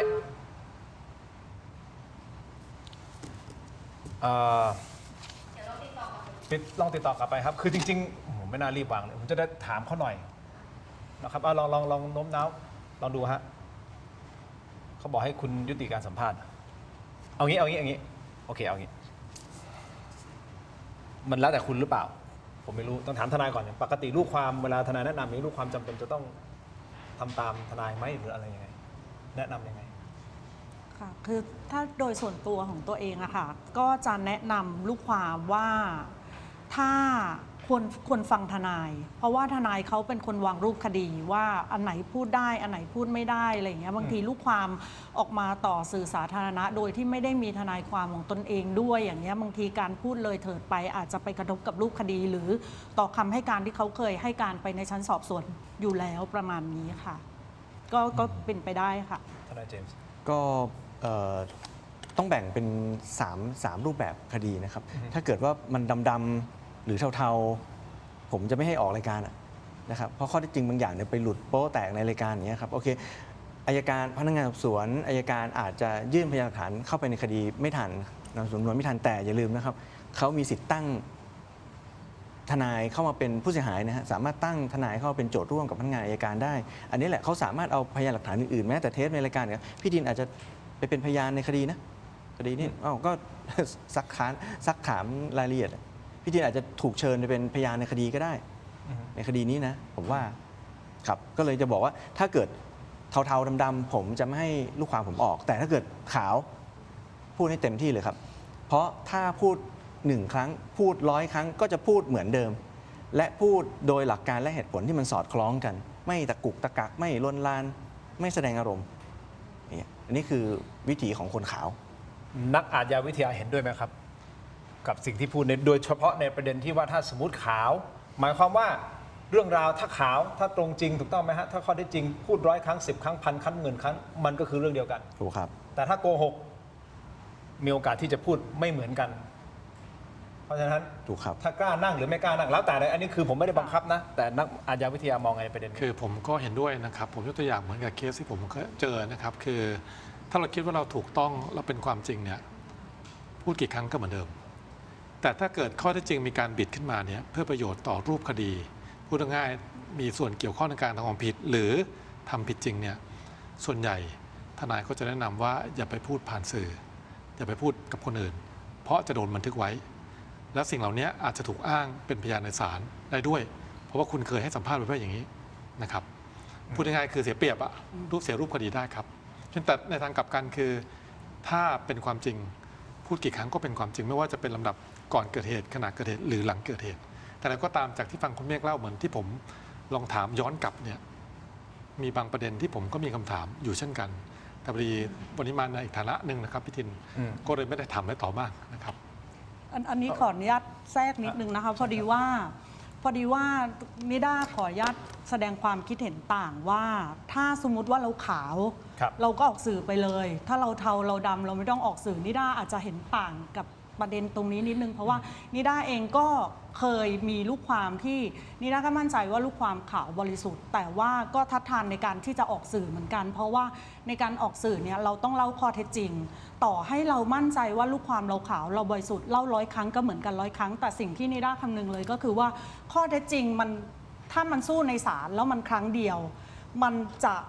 ทางฝ่ายตรงข้ามเขาจะยังไม่รู้ข้อเท็จจริงแล้วเขาอาจจะตั้งรับในการที่จะคือต้องบอกว่าในกระบวนการยุติธรรมเราปฏิเสธไม่ได้ว่ามันมีทั้งคนขาวและคนดำสมมุติว่าถ้าเราขาวแต่ฝ่ายตรงข้ามดำล่ะคะแล้วเราเอาข้อเท็จจริงที่มันจริงออกสู่สาธารณะแล้วเขารู้ข้อเท็จจริงที่มันจริงเขาอาจจะใช้วิธีดำเพื่อมาสร้างพยานหลักฐานเท็จเพื่อหักล้างสิ่งที่ขาวที่เราเล่าก็ได้อันนี้คือในมุมมองของนิด้า ก็ขออนุญาตเสริมนิดนึงว่าอาจจะมุมมองต่างกันค่ะ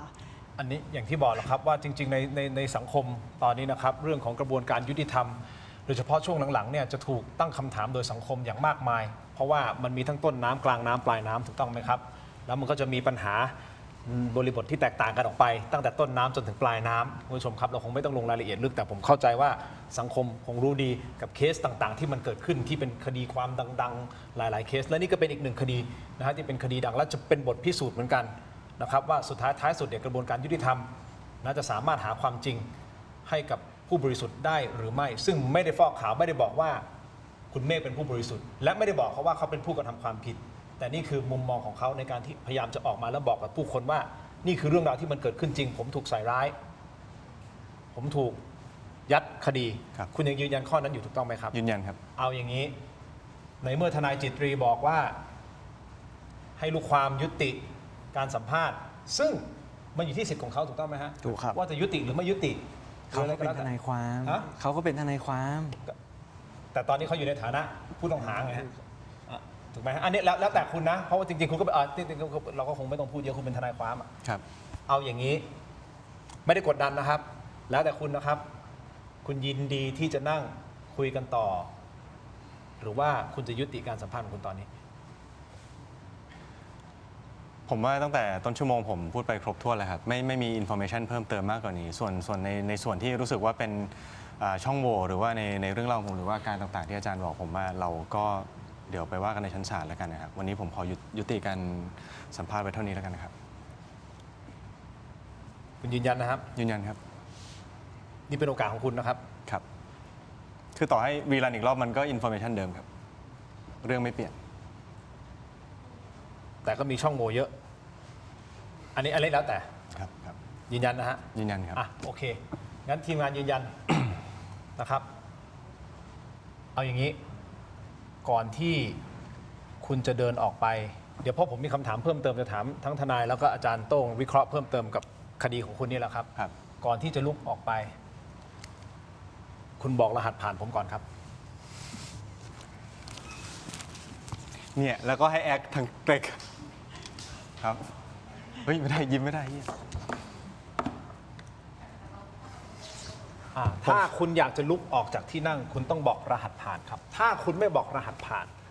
คุณออกจากรายการผมไม่ได้ครับ แล้วคุณก็จะโดนผมซักต่อไปฮะคุณเมฆแล้วจะซักหนักโดยอาจารย์โต้งจะซักหนักโดย ผ ท ม นาย เล่น เจมส์ 10-20 กับอาจารย์โต้งนะเปล่า อาจารย์ต้องเล่นด้วยนะคะ ไม่รู้แล้วคืออะไรเล่น อาจารย์ต้องงงพี่เจมส์ครับเขามีรหัสผ่านถ้าไม่พูดรหัสผ่านเขาออกไม่ได้เขาต้องมีรหัสผ่าน ก็เขาพูดเลยครับ พี่ต้องชี้ด้วยอันนี้ได้ต้องช่วยชี้ป่ะ ชี้อ่ะรหัสผ่านคืออะไรคุณพูดมาเลยดีกว่าไม่ต้องชี้ละอ่ะ รหัสผ่านคือ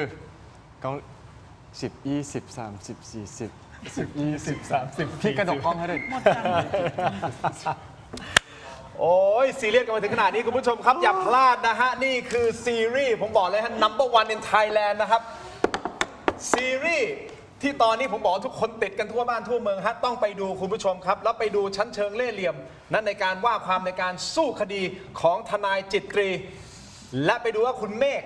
คนนี้นะฮะจะพ้นมนทินได้ด้วยวิธีไหนซีรีส์ผมบอกนะฮะเดือดสะเทือนวงการกฎหมายแห่งปีเลยนะครับเดือดสะเทือนวงกระบวนการยุติธรรมของไทยเลยนะครับคุณผู้ชมครับนี่คือซีรีส์ทนายปีศาจครับผลงานของผู้กำกับนะที่คลั่ง จากสงครามส่งด่วนนะครับรับชมได้ทาง Netflix เท่านั้นนะฮะผ่อนคลายไหมผมมือให้ตัวหน่อยเก่งมากเลยผมขอบอกสุดๆซึ่งถ้าพุ่มกับพี่ไก่นั่งอยู่ตรงนี้ด้วยนะครับสวัสดีนะครับพี่ไก่นะครับอ่านกล้องแพนนี้ทีมงานทั้งหมดเลยนะฮะ คิกคักสนุกโดนพี่ตินแล้วแบบสนุก เขานั่งขำเขานั่งบอกโอ้โหกดดันเหลือเกินนะฮะก็โอเคคุณเมฆ ขอบคุณมาก อิน ครับ คาแรคเตอร์มากนี่พี่ไก่นะฮะว่านี่ นี่ ครับ คือ เก่งมากเก่งมาก พี่ไก่จะสลับที่มาหรอ ไปเดี๋ยวก่อนเดี๋ยวคุณเมฆ ไม่ แป๊บนึง ครับ คุณให้รหัสผ่านผมแล้วใช่ไหม ครับ แต่ผมมีคำถามหนึ่งก่อนที่คุณจะไปผมขออนุญาตได้ไหมคือแขกรับเชิญมารายการผมมีของจากผู้สนับสนุนใจดีให้ อันนี้ให้ได้เลยใช่ไหมฮะทีมงานได้เลยใช่ไหมครับอันนี้ผมยังไม่อ่านโปรโมทเดี๋ยวผมอ่านโปรโมทที่หลังผมให้ก่อนผมให้โปรโมทก่อนให้ก่อนแล้วเดี๋ยวพี่นะครับพี่เมฆหรือพี่นัทเขาจะต้องไปผมเรียกคุณพี่เมฆนะครับจะได้ไม่ลืมนี่โอเคแล้วมีอะไรอีกนี่ของเล็กๆน้อยๆคุณผู้ชมที่ชมรายการอยู่คอมเมนต์กันเข้ามามากมายมีหลายคนขอบคุณนะครับที่ยังสับสนนะให้ตกลงมันเรื่องจริงหรือเรื่องเล่นเนี่ย เป็นเรื่องสมมุติ เขาบอกเขาขอภาค2 FC ขอภาค เดี๋ยวผม 2 ขออนุญาตนะครับมอบของหน่อยนี่คือไมบาซินนะครับอันนี้เดี๋ยวโทษทีเม็ดอมซิงค์พลัสไมบาซินนะครับแล้วก็นี่ยาดมสมุนไพรตามมังกรทองจากเวอร์อนุสรณ์นะครับบัดดี้ดีนะฮะนี่คือกาแฟเอ็กซ์ตร้าเบลนด์นะครับรวมถึงแอปส์นะฮะนี่คือเป็นผลิตภัณฑ์กำจัดกลิ่นโถปัสสาวะชายตรงนี้นะครับจากสปอนเซอร์ของเรามากครับเอาละก่อนไป ครับ จะมีภาค2ไหมครับ อืม พี่ไก่มองหน้าผมด้วยความแบบ คือมันมีคำตอบที่ตอบตามใจ ตอบเกรงใจ Netflix ตอบเกรงใจพี่ไก่อะไรอย่างเงี้ยตอบหลายแบบนะครับถ้าตามใจก็อยากมีครับอยากไปต่อแต่ว่าคิดว่าก็เหมือนทุกๆกระบวนการชาติครับมันก็จะใช้เวลาแล้วก็เราเองก็ด้วยความที่มันเป็นท็อปิกที่ซีเรียสเนาะก็คิดว่าให้เวลาพี่ๆทีมเขียนบท ที่มาวันนี้ด้วยก็น่าจะดีครับ เอางี้ก่อนคุณไปจริงๆอยากจะให้คุณสะท้อนออกมาแล้วเดี๋ยวผมได้มีโอกาสถามทั้ง3ท่านด้วยนะครับเดี๋ยวคุณเมฆต้องรีบไปทำธุระต่อไม่ใช่คุณเมฆใส่คุณนัทเอางี้เมฆผมเรียกไหมอ๋อนั่งต่ออ๋อเหรอจริงป่ะให้เกียรติเหรอเอาคุยต่อคืออย่างนี้มุมของคุณที่ผมถามคุณคุณได้อะไรจากการแสดงซีรีส์นี้เรื่องนี้เพราะว่าคุณผู้ชมที่ยังไม่ดูนะครับผมแนะนำครับคุณต้องดูครับตั้งแต่ EP 1 จนถึง EP 8 ผมดูแบบช่ำๆเลยนะเปลี่ยนไม่ได้เลยต้องดู แต่สิ่งที่คุณได้คืออะไรรู้ไหมฮะคุณจะเห็นสังคมไทยสะท้อนทุกมิติโดยเฉพาะมิติกระบวนการยุติธรรมอยู่ในซีรีส์เรื่องนี้ แต่สำหรับคุณเองคุณมาแสดงตรงนี้แล้วคุณได้เห็นอะไรคุณได้เห็นอะไรแล้วคุณคิดว่าคุณได้อะไรจากการแสดงซีรีส์เรื่องนี้ คือในช่วงแรกที่แบบลองเหมือน develop ตัวละครร่วมกับทีม EVL อะครับก็ตอนแรกเราไปโฟกัสที่ความเข้าใจเชิงวิชาการเนอะแบบว่าเราอยากเข้าใจคำศัพท์อยากออกเสียงคำศัพท์ได้แบบเรารู้ว่าความตื่นเต้นในอะไรอยู่ไหนแล้วแต่ว่ามันไปพบว่าจริงๆแล้วมันคือมนุษย์ที่อยู่ในทุกๆขั้นตอนของกระบวนการยุติธรรมมากกว่าที่เราสนใจมันคือหน้าบัลลังก์มันคือพี่รปภที่จัดรถมันคือเพื่อนทนายมันคือแบบอัยการฝั่งตรงข้ามมันคือจำเลยคือโจทย์ที่เราอาจจะไม่รู้จักบางทีต้องรีบทำความรู้จักนะสุดท้ายในมุมที่ผมรู้สึกคอนเนคมากที่สุดมันคือมนุษย์ระหว่างบรรทัดของทุกกระบวนการนะครับคือเราเคยสัมภาษณ์กับพี่ไก่ถึงวันทีนึงคือมันพบมนุษย์จำนวนมากในระบบเนี่ยครับคือที่ผ่านมามันอาจจะเป็นเราอาจจะมองเข้าไปแล้วเห็นเป็นระบบเป็นซิสเต็มแต่ผ่านการทำงานกับทนายปีศาจครับมันเจอมนุษย์จำนวนมากเจอนิสัยใจคอเจอว่าจริงๆตัวแปรที่มันเข้าไปแล้วมันเหมือนเราเข้าไปเหมือนกึ่งจะมีผลกระทบต่อระบบยุติธรรมได้เนี่ยมันมนุษย์ทั้งนั้นนะครับมันคือมนุษย์นี่แหละที่มีผลกระทบต่อสิ่งเหล่านั้นแล้วผมรู้สึกว่าอันเนี้ยมันเป็นทั้งความกระอักกระอ่วนแล้วก็เป็นความจริงที่เราเจอร่วมกันเนาะแล้วผมรู้สึกว่า EVL มันทำทนายปีศาจมันทำหน้าที่ในการโยนคำถามยากๆไปแล้วก็เป็นหน้าที่ของพวกเราทุกคนที่จะมีฟีดแบ็กที่ต่างกันไปอะไรอย่างเงี้ยครับคือผมดูจบแล้วนะครับอันนี้ผมยังไม่บอกผมรู้สึกไงแต่ว่าทนายนิด้าได้ดูบ้างได้ดูทนายเจมส์ ดูแล้วครับ คิดยังไงทนายนิด้า ในด้านไหนก็คือผมดูแล้วมันสะท้อนอะไรกับสังคมปัจจุบันมันก็สะท้อนมันโดยภาพรวมมันก็สะท้อนสังคมในกระบวนการยุติธรรมนั่นแหละค่ะซึ่งหลายๆเรื่องมันก็ปฏิเสธไม่ได้ว่ามันเกิดขึ้นแต่สิ่งที่เราต้องก้มหน้ายอมรับไปก็คือเรายังไม่รู้ว่าใครจะมาเปลี่ยนแปลงมันได้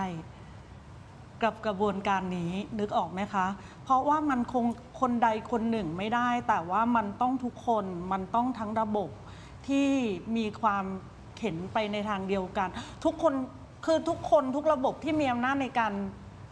การแก้ไขเปลี่ยนแปลงได้อะค่ะต้องเห็นแล้วก็ต้องยอมรับก่อนว่ามันคือปัญหาแล้วก็ต้องยอมรับว่ามันมีอยู่จริงในสังคมนี้ค่ะมันถึงจะนำไปสู่การเปลี่ยนแปลงได้ค่ะเจมส์เอาสั้นๆครับนิด้าพูดดีมากเลยพูดจบหมดแล้วพี่ไม่รู้จะพูดอะไรแล้วเอาเป็นว่าง่ายๆครับเอาเป็นว่าง่ายๆในใจผมก็คือตราบใดที่คนยังมีกิเลสความอยุติธรรมก็จะเกิดขึ้นในสังคมครับอันนี้ไปทางธรรม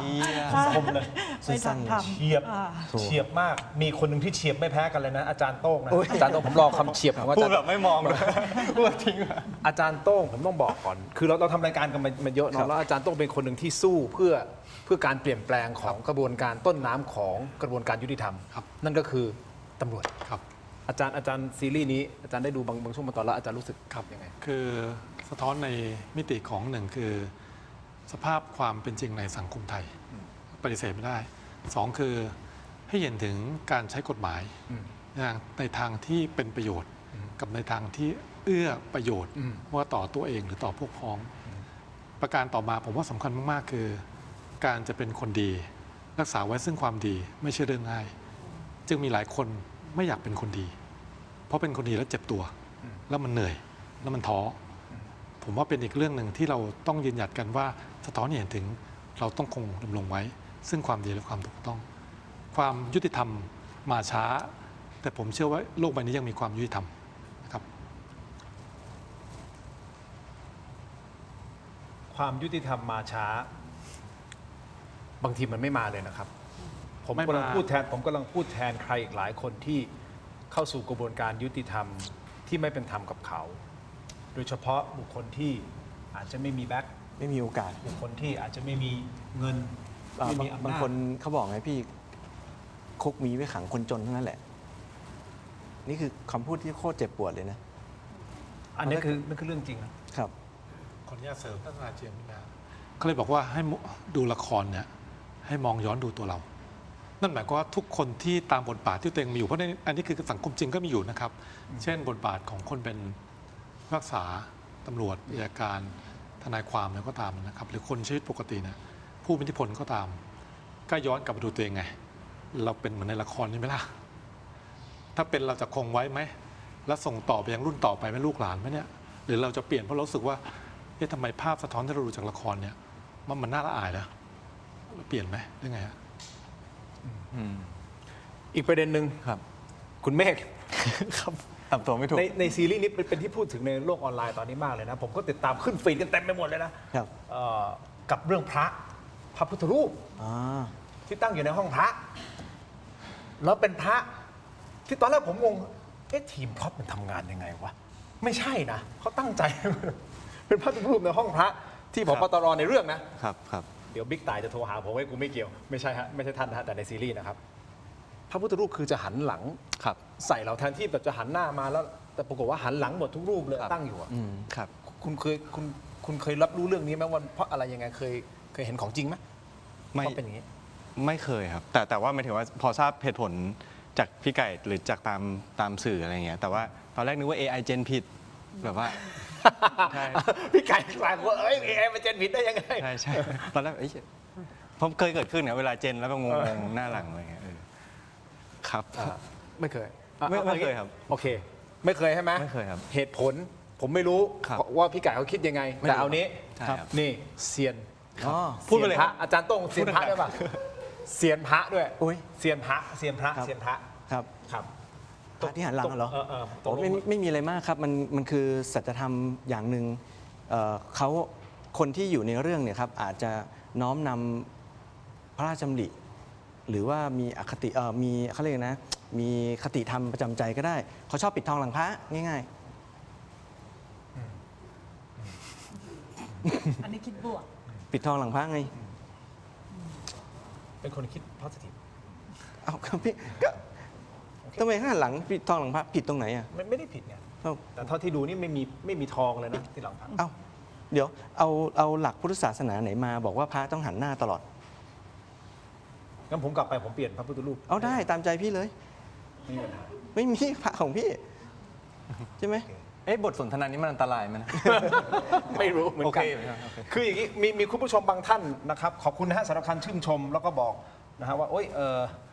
นะเป็นซีรีส์ที่ดีแล้วก็รายการตอนแรกก็ตกใจนะครับว่ามันเกิดอะไรขึ้นนะครับ อย่างนี้ฮะเราขึ้นหมายเหตุเราขึ้นเตือนตลอดทั้งรายการเลยนะครับ เราบอกว่าเป็นการจำลองเหตุการณ์จากซีรีส์ทนายปีศาจไม่ได้อ้างอิงจากเหตุการณ์ที่มีอยู่จริงนะครับเราขึ้นคำเตือนมาตั้งแต่ต้นรายการเลยนะครับต้องขออภัยสำหรับใครที่อาจจะไม่พอใจแล้วบอกโอ้โหกูหลงดูตั้งนาน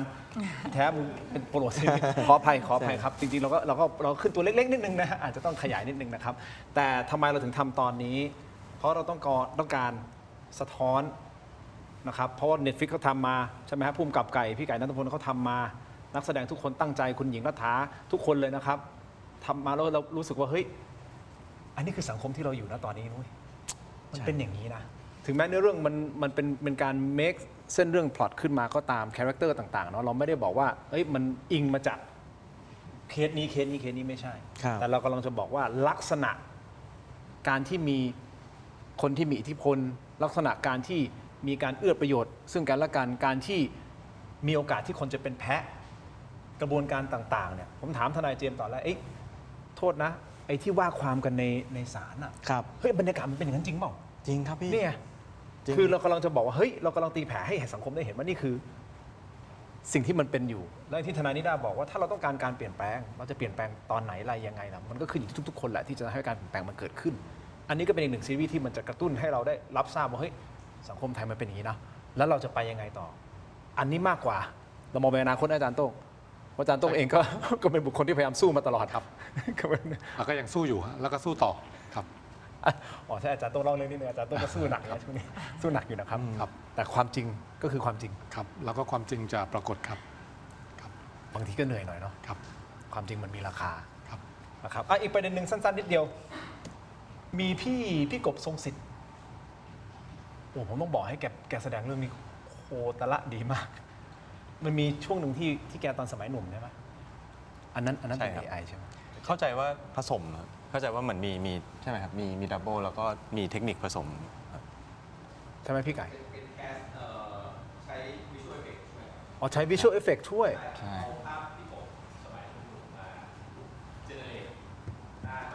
เฮ้ยแบบสุดอะ โอ้โห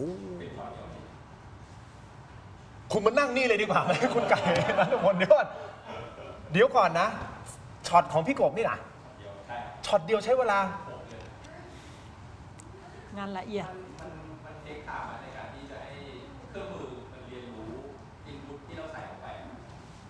ว้าว ให้เครื่องมือเรียนรู้อินพุตที่เราใส่เข้าไปไอ้นี่ของเนียนมากดีคือดีแหละดีมากอ่ะพี่จะเสริมอะไรป่ะเห็น ครับ ทำ เปล่าครับผมชี้หน้าผู้จัดการออกทีวีเฉยๆครับ ฮะ ไม่ใช่อะไรครับ ยังมีใครนะโบ นี่ป่าชัยอ่ะป่าชัยตอนหนุ่ม ปัจชัยตอนหนุ่มใช่ไหม คนก็ว้าว ว้าวอ่ะอ๋อโอเคว้าวเขาใช้คนจริงโอ้สุดยอดจริงๆนะครับเอาละมาถึงตรงนี้ เราจะฝากอะไรหน่อยไหมกับกระบวนการยุติธรรม อันนี้คุณอยู่กับผมยาวๆเลยนะจบแล้ว ได้ครับเดี๋ยวผม บาง ปิด ครั้ง รายการ บางครั้งบางคดีที่ผมไปดูครับ ครับ คือมันคือตำรวจอะสามารถอำนวยความยุติธรรมได้ตั้งแต่ต้นทาง แต่เขาก็ไม่ทำสาเหตุที่ไม่ทำเพราะบางทีก็กลัวโดนร้องเรียน คือสั่งฟ้องไปเนี่ยยังไงตัวเองรอดอยู่แล้วนะครับเว้นแต่มันจะมีอยู่2 กลุ่มหนึ่งคือให้ตังค์เนี่ยต้องซื้อความยุติธรรมให้ตัวเองโอเคถึงช่วยบางครั้งน้อยมากที่ผมเห็นเขาสั่งไม่ฟ้องโดยที่ไม่ได้มีผลประโยชน์อะไรเลย น้อยมาก ส่วนใหญ่ก็จะเป็นแบบที่ 1 ซื้อความยุติธรรมให้ตัวเองเพราะเอาไปจ่ายทนายจ้างทนายมันก็เยอะมากกว่านี้อีกอะไรประมาณนี้ขอจะคิดอย่างนี้ความยุติธรรมในบ้านเรามันอาจจะต้องใช้เงินซื้อมั้งหรือไงซื้อให้ตัวเอง มันเศร้านะ มันเศร้ามานานแล้วพี่ เพียงแต่พี่อาจจะไม่เคยเห็นมั้งแต่ผมเห็นจนชินแล้วว่าผมอาจจะต้องปล่อยวางเพราะมันคือกฎแห่งกรรมครับ พี่นิด้าจะเสริมอะไร ไม่มีอะไรจะเสริมก็หนังมันเล่าไปหมดแล้วค่ะ ก็ต้องไปดูคือต้องย้อนกลับไปที่ซีรีส์ดีกว่า เพราะว่า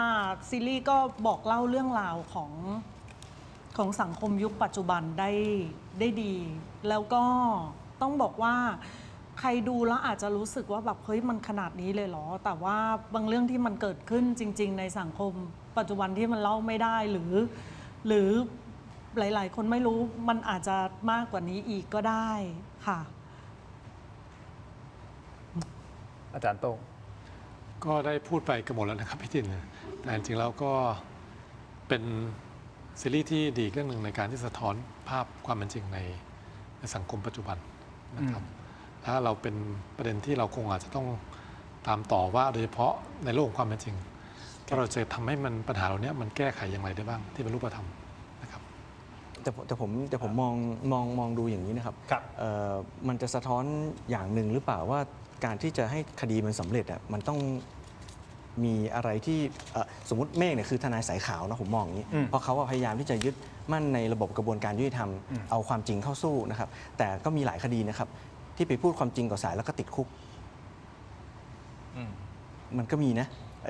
ดังนั้นเนี่ยตอนนี้ผมว่าถ้าใครได้ดูซีรีส์เรื่องนี้ความคิดอาจจะเปลี่ยนว่าต้องใช้ทนายแบบสายดักๆหน่อยหรือเปล่าแบบนี้แต่ไม่มีดาร์กที่ไหนฟรีอะครับ มันมีราคาที่ต้องจ่าย ใช่ เอางี้ ใช่ ใครที่ได้ดูซีรีส์แล้วทนายจิตรีทนายแบบเนี้ย อืม พี่นิด้ามันมีไหม มี สาย ค่ะ เนี้ย มีค่ะอันนี้ไม่ใช่เทานะคะอันนี้ดำได้เลย อืม ค่ะ แต่ถ้าเราเข้าไปนั่งในใจ เราเข้าไปนั่งในใจจิตรีและมุมมองของเขาเนี่ย ค่ะ เราจะเข้าใจเขาทำไมเขาถึงทำ อืม ได้ไหมเวลาผมดูอะผมก็พยายามที่จะเป็นคาแรคเตอร์นั้นนะเอ้ย ค่ะ มองจากมุมเขาอะพอมองจากมุมเขาก็มีเหตุผลของเขาว่าทำไมเขาถึงทำแบบนี้ มองจากมุมเมฆก็จะมุมทำไมมุมเมฆคิดอย่างนี้ ค่ะ มองในมุมของผบตร ค่ะ มองในมุมของทนาย แม้แต่คุณพ่อใช่ไหมคุณพ่อที่เป็นผู้พิพากษา ค่ะ คือแต่ละคนก็จะมีมุมมองที่แตกต่างกันกับเรื่องเดียวกัน แต่มันหลากหลายมุมมองนั่นคือ ค่ะ นั่นคือสังคมเป็นอย่างนั้นจริงๆนะมัน มันเท่าที่เคยประสบพบเจอก็มีที่รู้จักที่เป็นอย่างนี้ แต่ว่าถ้าถามว่าเห็นด้วยไหมกับวิธีการของจิตตีก็ต้องบอกว่าไม่เห็นด้วยเพราะว่ามันเสี่ยง มันเสี่ยงทั้งกับตัวจิตตีเอง แล้วมันก็เสี่ยงกับทั้งตัวลูกความ เพราะว่าถ้าดูจากในซีรีส์เนี่ยมันมีการเมคการสร้างพยานหลักฐานเท็จถ้าพูดตรงๆมันคือแบบนั้นเลยแหละ ประมาณนี้แต่ว่ามันมีวิธีที่ดีกว่านั้น ที่มันอาจจะไม่ใช่วิธีที่ตรงไปตรงมาแต่กฎหมายเปิดช่องให้ทำได้ ก็มีไม่ใช่ว่าจะต้องใสๆคลีนซิกแซกก็ได้ แต่ซิกแซกที่มันไม่เข้มขนาดนี้อะไรอย่างเงี้ยอันนี้มันเสี่ยงทั้งหมด แล้วมันก็ทำให้กระบวนการยุติธรรมบิดเบี้ยวได้ด้วย โอเคครับ คุณผู้ชมครับ ผมขออนุญาตขอบคุณสปอนเซอร์ของเราในช่วงนี้นะฮะ เข้าอย่างนี้ เข้าอีกขายของก่อน นะครับ นี่นะครับ เม็ดอมซิงค์พลัสครับผลิตภัณฑ์ไมบาซินจากเกเตอร์ฟาร์มานะครับมี 3 สูตรที่มีคุณประโยชน์จากวิตามินหลากหลายชนิดครับเม็ดอมซิงค์พลัสวิตามินซีและโคคิวเทนกลิ่นองุ่นมะนาวเม็ดอมซิงค์พลัสลูทีและบิวเบอรี่กลิ่นแบล็คเคอร์เรนต์นะครับเม็ดอมซิงค์พลัสเบต้ากลูแคนกลิ่นสตรอเบอรี่นะครับซิงค์มีส่วนช่วยในการทำหน้าที่ของระบบภูมิคุ้มกันและกระบวนการต่อต้านอนุมูลอิสระนะครับถ้าเจ็บคอไอหรืออยากเสริมภูมิคุ้มกันนะครับเลือกไมบาซินจากเกเตอร์ฟาร์มาหาซื้อได้ที่ร้านสะดวกซื้อซุปเปอร์มาร์เก็ตและร้านขายยาทั่วประเทศไมบาซินจากเกเตอร์ฟาร์มาก้าวสู่60 ปีอย่างมั่นคงและยั่งยืนนะครับขอบคุณไมบาซินที่อยู่เคียงข้างถกไม่เถียงนะครับคุณผู้ชมครับ ต่อกันที่ยาดมสมุนไพรตรามังกรทองจากอุ้ยอันโอสถนะครับคุณผู้ชมครับมอบให้ท่านละ1แพ็คนะขออนุญาตนะครับขออนุญาตนะครับท่านละ1แพ็คอุ้ยขอนี่ไม้กอล์ฟคุณอย่าฟาดผมแล้วกันนะฮะอันนี้ปานะครับ ตกใจ ขอบคุณครับ ครับผม แต่วันนี้ขอแนะนำครับยาน้ำแก้ร้อนในเขาคุยจากอุ้ยอันโอสถนะครับบรรเทาไข้ตัวร้อนทานได้ทั้งเด็กและผู้ใหญ่ครับมีจำหน่ายตามร้านขายยาทั่วประเทศอ่านคำเตือนในฉลากและเอกสารกำกับผลิตภัณฑ์ก่อนใช้ นี่คือยาน้ำแก้ร้อนในเขาคุยจากอุ้ยอันโอสถเว่ยซึ่งอันเฉินขอบคุณมากครับต่อกันที่นี่ พามเติมความเข้มเต็มรสกาแฟด้วยกาแฟบัดดี้ดีนเอ็กซ์ตร้าเบลนด์นะครับกาแฟดำคั่วสูตรเข้มข้นที่หอมอร่อยเข้มสะใจนะครับชงดำก็อร่อยเติมนมก็อร่อยลงตัวครับทดลองบัดดี้ดีนเอ็กซ์ตร้าเบลนด์หอมเข้มขมไม่เปรี้ยวในราคาคุ้มค่าเพียง129 บาทนะครับได้มากถึง165 กรัมสุดคุ้มขนาดนี้นะฮะลองได้แล้ววันนี้ที่ 7-Eleven ทั่วประเทศนะครับบัดดี้ดีนอร่อยเข้มไม่เปรี้ยวเต็มรสกาแฟนะครับขอบคุณมากๆครับบัดดี้ดีนที่อยู่เคียงข้างถกไม่เถียงนะครับไปต่อกันที่โปรโมชั่นดีๆมาฝากนะครับสายช็อปออนไลน์กับโครงการไทยช่วยไทยนะครับเพิ่มรายได้ SME นะฮะนี่คือการรวบรวมสินค้าดีสินค้าเด็ดจากผู้ประกอบการ SME และผู้ประกอบการชุมชนทั่วประเทศนะครับตอนนี้กรมพัฒนาธุรกิจการค้าจับมือกับ Thailand Postmart ครับจัดแคมเปญกระตุ้นเศรษฐกิจครับแจกส่วนลดกันแบบจัดเต็มฮะซื้อ200จ่าย100เดียวที่ Thailand Postmart นะครับพิเศษสุดๆครับสามารถใช้คูปองส่วนลดซื้อ200ลด100แถมส่งฟรีนะฮะผมบอกนะย้ำนะแถมส่งฟรีนะครับได้ตั้งแต่วันนี้จนถึงวันที่25มิถุนายนนี้นะครับและเรามีนัดกันวันที่17มิถุนายน17มิถุนายนคือวันพุธนี้วันเดียวเท่านั้นครับจะมีการแจกคูปองส่วนลดใหญ่ครับซื้อ500ลดไปเลย400บาทฮะจ่ายแค่100เดียวฮะซื้อ500จ่ายแค่100เดียวลด400บาทนะครับใครที่เล็งของกินของใช้เด็ดๆเอาไว้นะครับเข้าไปช็อปอุดหนุนได้ที่ Thailand Postmart นี่คือแพลตฟอร์มของคนไทยโดยไปรษณีย์ไทยของคนไทยนะครับไทยช่วยไทยครับรีบเข้าไปกดโค้ดส่วนลดด้วยนะครับสิทธิ์มีจำนวนจำกัดนะฮะผมบอกจริงๆเลยนะฮะนี่คือแพลตฟอร์มที่เราภูมิใจเพราะเป็นของคนไทยแท้ๆนะครับอีคอมเมิร์ซของคนไทยนะครับต่อกันที่เพราะห้องน้ำดีนะฮะสะท้อนถึงภาพลักษณ์และรสนิยมที่ดีนะครับแอป Urinal ครับผลิตภัณฑ์ดับกลิ่นถั่วปัสสาวะชายที่จะเปลี่ยนห้องน้ำของคุณให้หอมสะอาดมีระดับนะครับเหมาะอย่างยิ่งสำหรับโรงแรมร้านอาหารและครัวเรือนทุกครัวเรือนเลยนะครับมีให้เลือกให้ใช้งานทั้งแบบแผ่นชีตแบบก้อนและแบบแขวนอันนี้แบบแขวนสุภาพสตรีนะฮะสามารถแขวนได้นะครับที่โถปัสสาวะนะครับรวมถึงสร้างความประทับใจด้วยความสะอาดและกลิ่นหอมเลือกกลิ่นที่ดีกว่าในห้องน้ำนะครับด้วยแอป Urinal หาซื้อได้แล้ววันนี้ที่ Shopee Lazada TikTok และ thailandpostmart.com ร้าน Thai Detergent Shop นะครับร้าน Thai Detergent Shop นะครับขอบคุณมากๆเลยนะครับขออนุญาตนะครับนี่อันนี้มอบให้นะครับขออนุญาตตัดหน้าคุณเมฆนิดนึงฮะ ตัวนัก นัด ค่ะขอบคุณค่ะ แอป Urinal ครับของดีครับขอบคุณมากๆนะครับที่อยู่เคียงข้างถกไม่เถียงนะครับผมต้องบอกว่านี่เป็นอีกซีรีส์หนึ่งนะครับที่คุณผู้ชมควรจะถ้ามีโอกาสติดตามดูนะฮะทาง Netflix นะฮะตอนนี้ทั้ง 8 ตอนอ่ะ ครับ ฉายแล้ว ฉายแล้ว นะครับส่วนซีซั่น2มีหรือไม่มีอย่างไร ผมมีโอกาสจะถามคุณไก่ต้องมีแหละอยากดูนะครับ นะครับเข้าไปดูได้ที่ Netflix นะครับก็ฝากด้วยนะฮะไปดูชั้นเชิงในการว่าความ ครับ ไปดูเรื่องราวที่สะท้อนความเป็นจริงในสังคม ณตอนนี้กระบวนการยุติธรรมนะฮะต้นน้ำกลางน้ำปลายน้ำ ครับ วันนี้ขอบคุณแขกรับเชิญของผมทุกๆท่านเลยนะครับแล้วขอบอกนะฮะว่านักแสดงทุกๆท่านในซีรีส์ทุกๆคนแสดงดีมากๆดีมากๆมีโอกาสได้ส่งไลน์ทักทายคุณหญิงรัฐานะครับเขาบอกขอบคุณมากนะครับเขาบอกว่าทุกคนดีหมดเลยพี่ Dream Team สุดๆ Dream Team สุด มียกเว้นฮะ ๆไม่มียกเว้นคุณไม่ต้องห่วง ใจไม่ค่อยดี แค่คุณนั่งตั้งแต่ต้นรายการจนถึงตอนนี้ได้คุณผ่านกระบวนการ ครับ ทั้งหมดแล้ว ขอบคุณแขกรับเชิญของเราทุกท่านนะครับขอบคุณมากครับขอบคุณครับขอบคุณครับขอบคุณครับขอบคุณคุณผู้ชมทุกท่านที่ติดตามนะครับที่นี่คือถกไม่เถียงลาไปก่อนครับสวัสดีครับ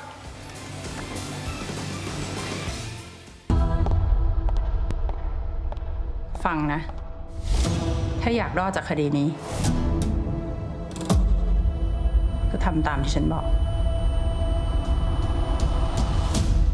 ผมไม่พร้อมเป็นเครื่องมือทนายแบบคุณ ลูกผู้พิพากษาฆ่าลูกบิ๊กตำรวจ ผมไม่ได้ฆ่าใคร จะให้ผมพูดเหรอว่าเรื่องเหี้ยที่คุณเคยทำมีอะไรบ้าง หรือถ้าคิดว่าจะหาทนายคนอื่น ที่ยอมรับทำคดีฆาตกรฆ่าลูกบิ๊กอนันต์ได้ก็ลองดู คดีนี้ฉันไม่รับเป็นเงิน แต่เธอต้องมาทำงานกับฉัน คุณทำคุณกำลังทำให้ศาลสับสนในข้อเท็จจริง ฉันก็ทำตามที่กฎหมายอนุญาตให้ฉันทำ คุณน่ะเหลี่ยมเยอะ แล้วคุณก็ชอบบิดทุกเรื่องให้มันเข้าทางคุณอะ เราไม่จำเป็นต้องชอบพี่หน้ากันก็ได้ เราแค่มีจุดมุ่งหมายเดียวกันก็พอ เรื่องนี้มันใหญ่กว่าที่พี่คิด อันนั้นเป็นคนที่เราไม่ควรจะเป็นศัตรูด้วย บัตรแรงงานปลอม ค้ามนุษย์ บางคนก็ตาย ไม่ได้กลับมาหรอก ถ้าคุณไม่บอกเหตุผลจริงๆว่าทำไมคุณมาเป็นทนายให้ผมจะไว้ใจคุณได้ไง ผมไม่ยอมให้คุณใช้ผมเป็นเครื่องมือหรอก ถ้าเธอบอกว่าฉันใช้เธอเป็นเครื่องมือแล้วเธอ ต่างจากฉันตรงไหนวะ Tell your boss it's going to be worth it.